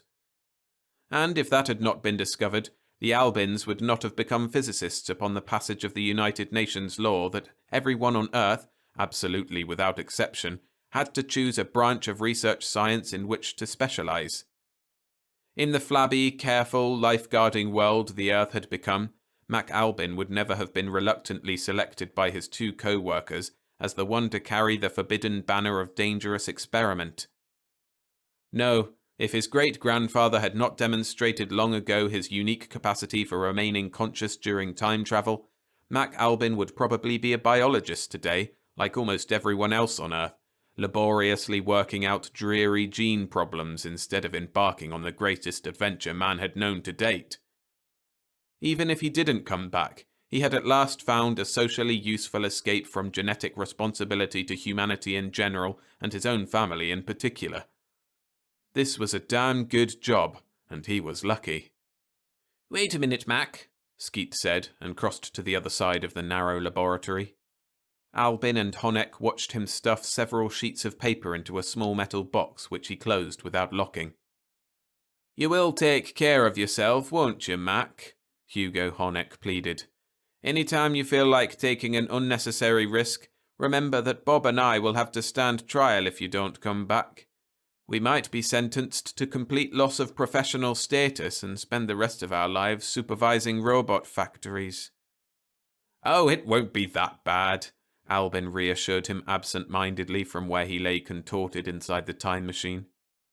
He watched Skeet coming toward him with the box. Honeck shrugged his shoulders. "It might be a lot worse than even that, and you know it. The disappearance of a two-time father is going to leave an awful big vacancy in the world. One-timers, like Bob and me, are all over the place. If either of us dropped out of sight, it wouldn't cause nearly as much uproar." "But Bob and you both tried to operate the machine," Albin reminded him, "and you blacked out after a 15-second temporal displacement. So I'm the only chance, the only way to stop the human race from dwindling and dwindling till it hits absolute zero, like that fat old Security Council seems willing for it to do." "Take it easy, Mack," Bob Skeet said as he handed the metal box to Albin. "The Security Council is just trying to solve the problem in their way, the conservative way. A worldwide concentration on genetics research coupled with the maximum preservation of existing human lives, especially those that have a high reproductive potential.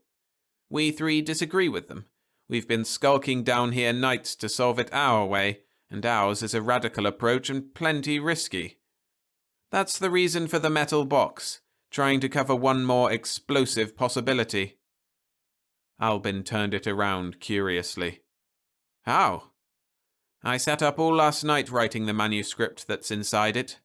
Look, Mack, when you go back to the guided missile experiment of 1976 and push that red switch away from you, a lot of other things are going to happen than just deflecting the missile so that it will explode in the Brazilian jungle instead of the Pacific Ocean." "Sure, I know. If it explodes in the jungle, the epidemic doesn't occur. No Shapiro's mumps." Skeet jiggled his pudgy little face impatiently. "That's not what I mean. The epidemic doesn't occur, but something else does. A new world, a different 2089, an alternate time sequence. It'll be a world in which humanity has a better chance to survive, but it'll be one with problems of its own. Maybe tough problems. Maybe the problems will be tough enough so that they'll get the same idea we did and try to go back to the same point in time to change them." Albin laughed. "That's just looking for trouble." "Maybe it is, but that's my job. Hugo's the designer of the time machine, and you're the operator, but I'm the theoretical man in this research team. It's my job to look for trouble. So just in case, I wrote a brief history of the world from the time the missile exploded in the Pacific. It tells why ours is the worst possible of futures. It's in that box." "What do I do with it? Hand it to the guy from the alternate 2089? The small fat man exasperatedly hit the side of the time machine with a well-cushioned palm. You know better. There won't be any alternate 2089 until you push that red switch on the green instrument panel. The moment you do, our world, with all its slow slide to extinction, goes out, and its alternate goes on, just like two electric light bulbs on a push-pull circuit. We and every single one of our artifacts, including the time machine, disappear. The problem is how to keep that manuscript from disappearing. Well, all you do, if I have this figured right, is shove the metal box containing the manuscript out into the surrounding temporal medium a moment before you materialize to do your job. That temporal medium in which you'll be traveling is something that exists independent of and autonomous to all possible futures. It's my hunch that something that's immersed in it will not be altered by a new time sequence. Remind him to be careful, Bob, Honeck rumbled. He thinks he's Captain Blood and this is his big chance to run away to sea and become a swashbuckling pirate. Albin grimaced in annoyance. I am excited by doing something besides sitting in a safe little corner working out safe little abstractions for the first time in my life. But I know that this is a first experiment. Honestly, Hugo, I really have enough intelligence to recognize that simple fact. I know that if anything unexpected pops up, anything we didn't foresee, I'm supposed to come scuttling back and ask for advice. I hope you do, Bob Skeet sighed. I hope you do know that. A 20th century poet once wrote something to the effect that the world will end not with a bang, but a whimper. Well, our world is ending with a whimper. Try to see that it doesn't end with a bang either. That I'll promise you, Albin said a trifle disgustedly. It'll end with neither a bang nor a whimper. So long, Hugo. So long, Bob. He twisted around, reaching overhead for the lever which activated the forces that drove the time machine. Flick. It was strange, Max Albin reflected, that this time travel business, which knocked unconscious everyone who tried it, only made him feel slightly dizzy. That was because he was descended from Giovanni Albani, he had been told. There must be some complicated scientific explanation for it, he decided, and that would make it none of his business. Better forget about it. All around the time machine there was a heavy grey murk, in which objects were hinted at rather than stated definitely. It reminded him of patrolling his beat at the North American chicken reservation in a thick fog. According to his gauges, he was now in 1976. He cut speed until he hit the last day of April, then cut speed again, drifting slowly backward to the 18th, the day of the infamous guided missile experiment. Carefully, like a man handling a strange bomb made on a strange planet, he watched the center gauge until the needle came to rest against the thin etched line that indicated the exactly crucial moment. Then he pulled the brake and stopped the machine dead. All he had to do now was materialize in the right spot, flash out, and pull the red switch toward him. Then his well-paid assignment would be done. But he stopped and scratched his dirt-matted hair. Wasn't there something he was supposed to do a second before materialization? Yes, that useless old windbag Sadher had given him a last instruction. He picked up the sealed metal cylinder, walked to the entrance of the time machine, and tossed it into the grey murk. A solid object floating near the entrance caught his eye. He put his arm out. Phew, it was cold, and pulled it inside. A small metal box. Funny. What was it doing out there? Curiously, he opened it, hoping to find something valuable. Nothing but a few sheets of paper, Albin noted disappointedly.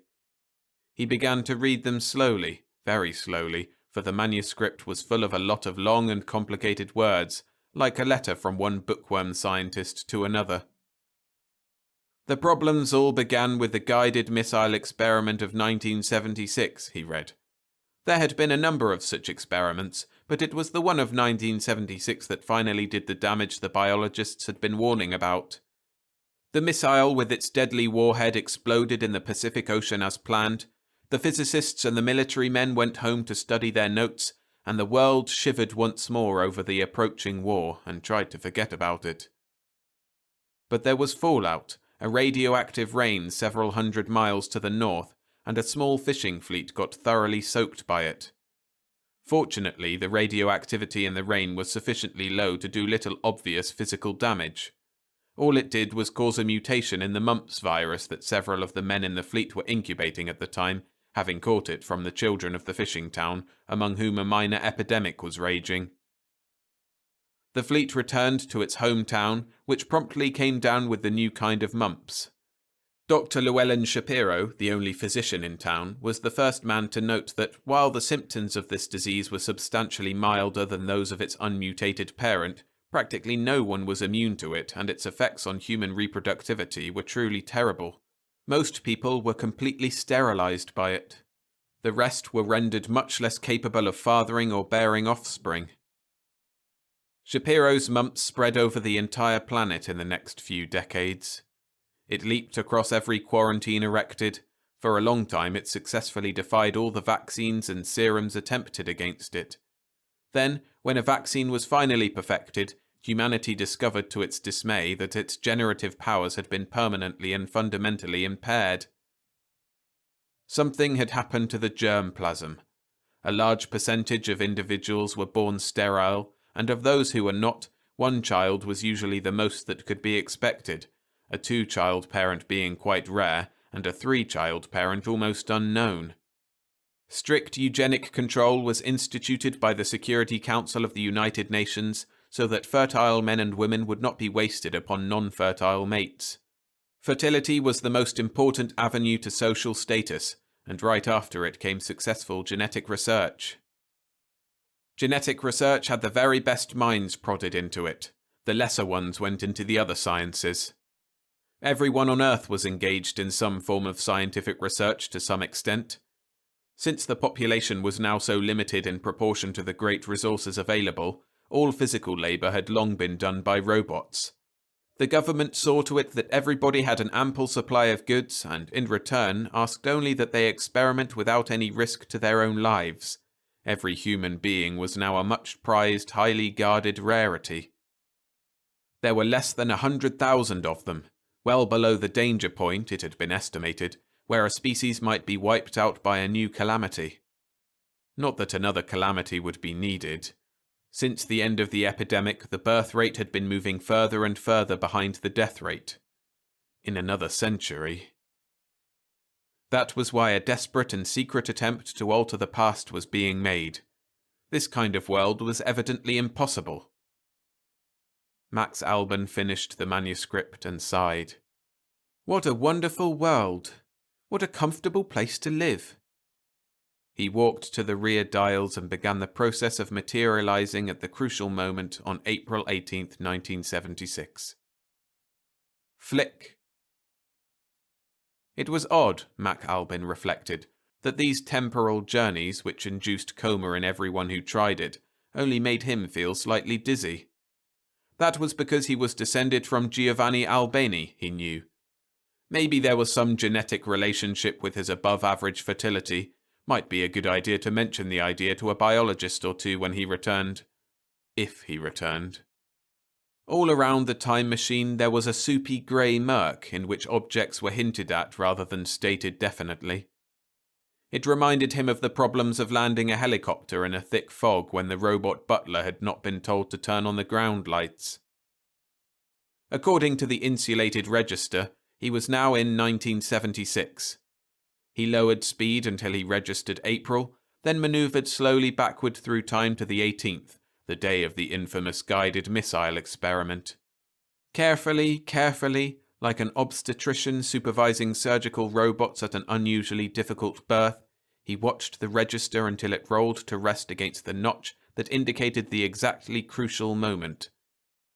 Then he pushed a button and froze the machine where it was. All he had to do now was materialize in the right spot, flash out, and push the red switch from him. Then his exciting adventure would be over. But... He paused and tapped at his sleek chin. He was supposed to do something a second before materialization. Yes, that nervous theoretician Bob Skeet had given him a last suggestion. He picked up the small metal box, twisted around to face the opening of the time machine, and dropped it into the grey murk. A solid object floating near the opening attracted his attention. He shot his arm out. It was cold as they had figured, and pulled the object inside. A sealed metal cylinder. Strange. What was it doing out there?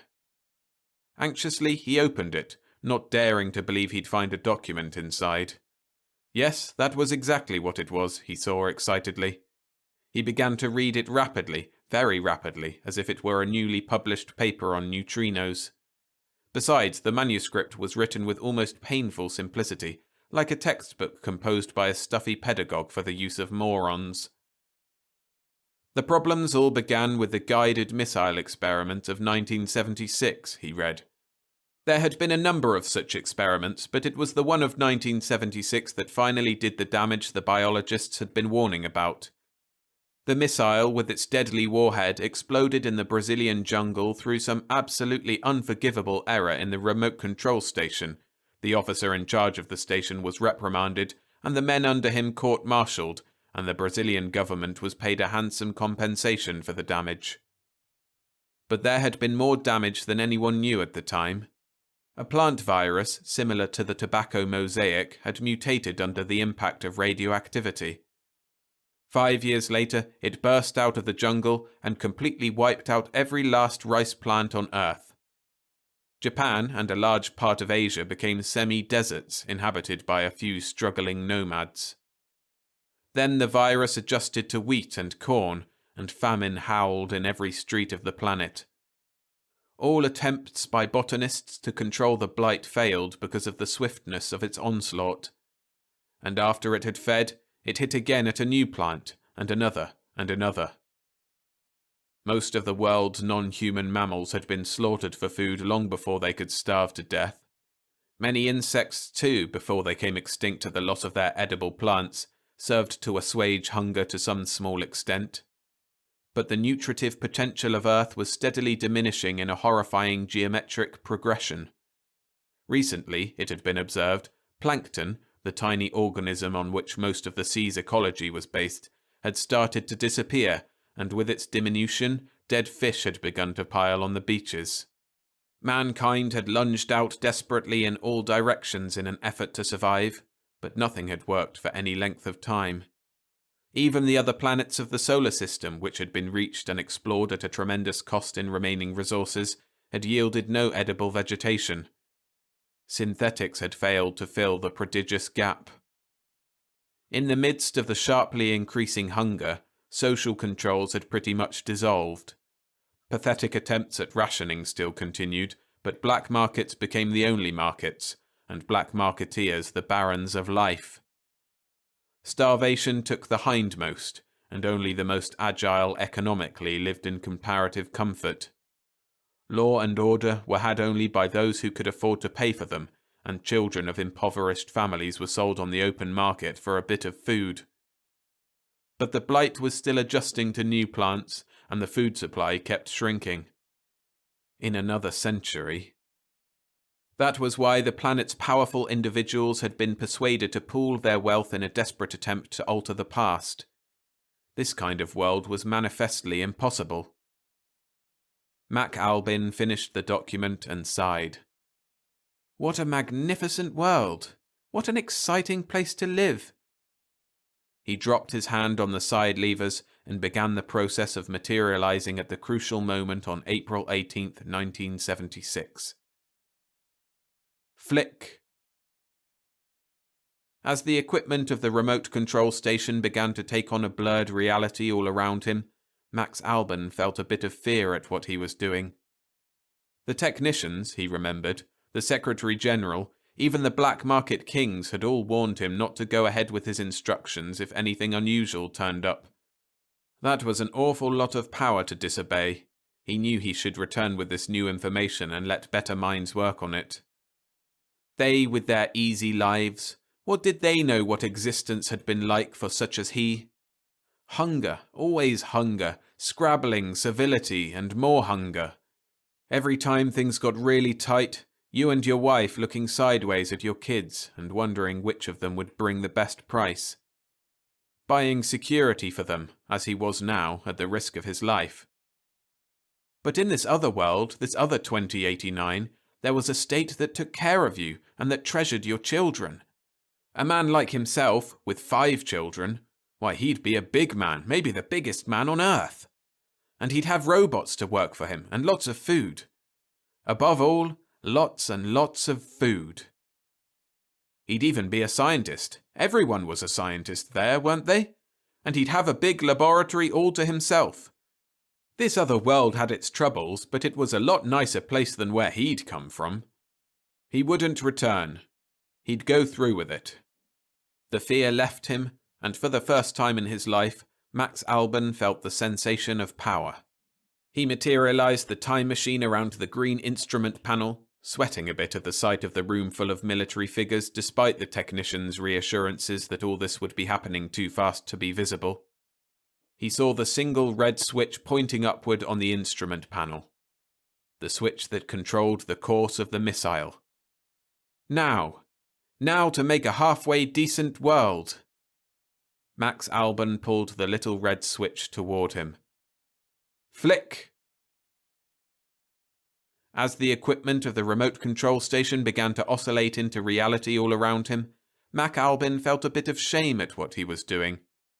He'd promised Bob and Hugo to drop the experiment at any stage if a new factor showed up. He knew he should go back with this new information and have all 3 of them kick it around. But what would they be able to tell him, they with their blissful adjustment to their thoroughly blueprinted lives? They at least had been ordered to marry women they could live with. He'd drawn a female with whom he was completely incompatible in any but a genetic sense. Genetics. He was tired of genetics and the sanctity of human life, tired to the tip of his uncalloused fingers, tired to the recesses of his unused muscles. He was tired of having to undertake a simple adventure like a thief in the night. But in this other world, this other 2089, someone like himself would be a monarch of the black market, a suzerain of chaos, making his own rules, taking his own women. So what if the weaklings, those unfit to carry on the race, went to the wall? His kind wouldn't. He'd formed a pretty good idea of the kind of men who ruled that other world from the document in the sealed metal cylinder. The black marketeers had not even read it. Why, the fools had obviously been duped by the technicians into permitting the experiment. They had not grasped the idea that an alternate time track would mean their own non-existence. This other world had its troubles, but it was certainly a livelier place than where he'd come from. It deserved a chance. Yes, that was how he felt. His world was drowsily moribund. This alternate was starving, but managing to flail away at destiny. It deserved a chance. Alban decided that he was experiencing renunciation and felt proud.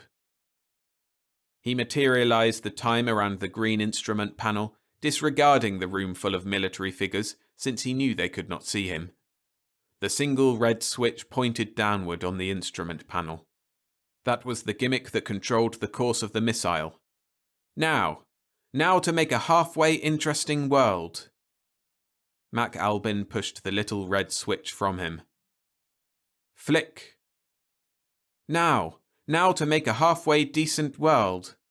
Max Alban pulled the little red switch toward him. Flick. Now to make a halfway interesting world. Mack Alban pushed the little red switch from him. Flick. Pulled the little red switch toward him. Flick. Pushed the little red switch from him. Flick. Toward him. Flick. From him. Flick.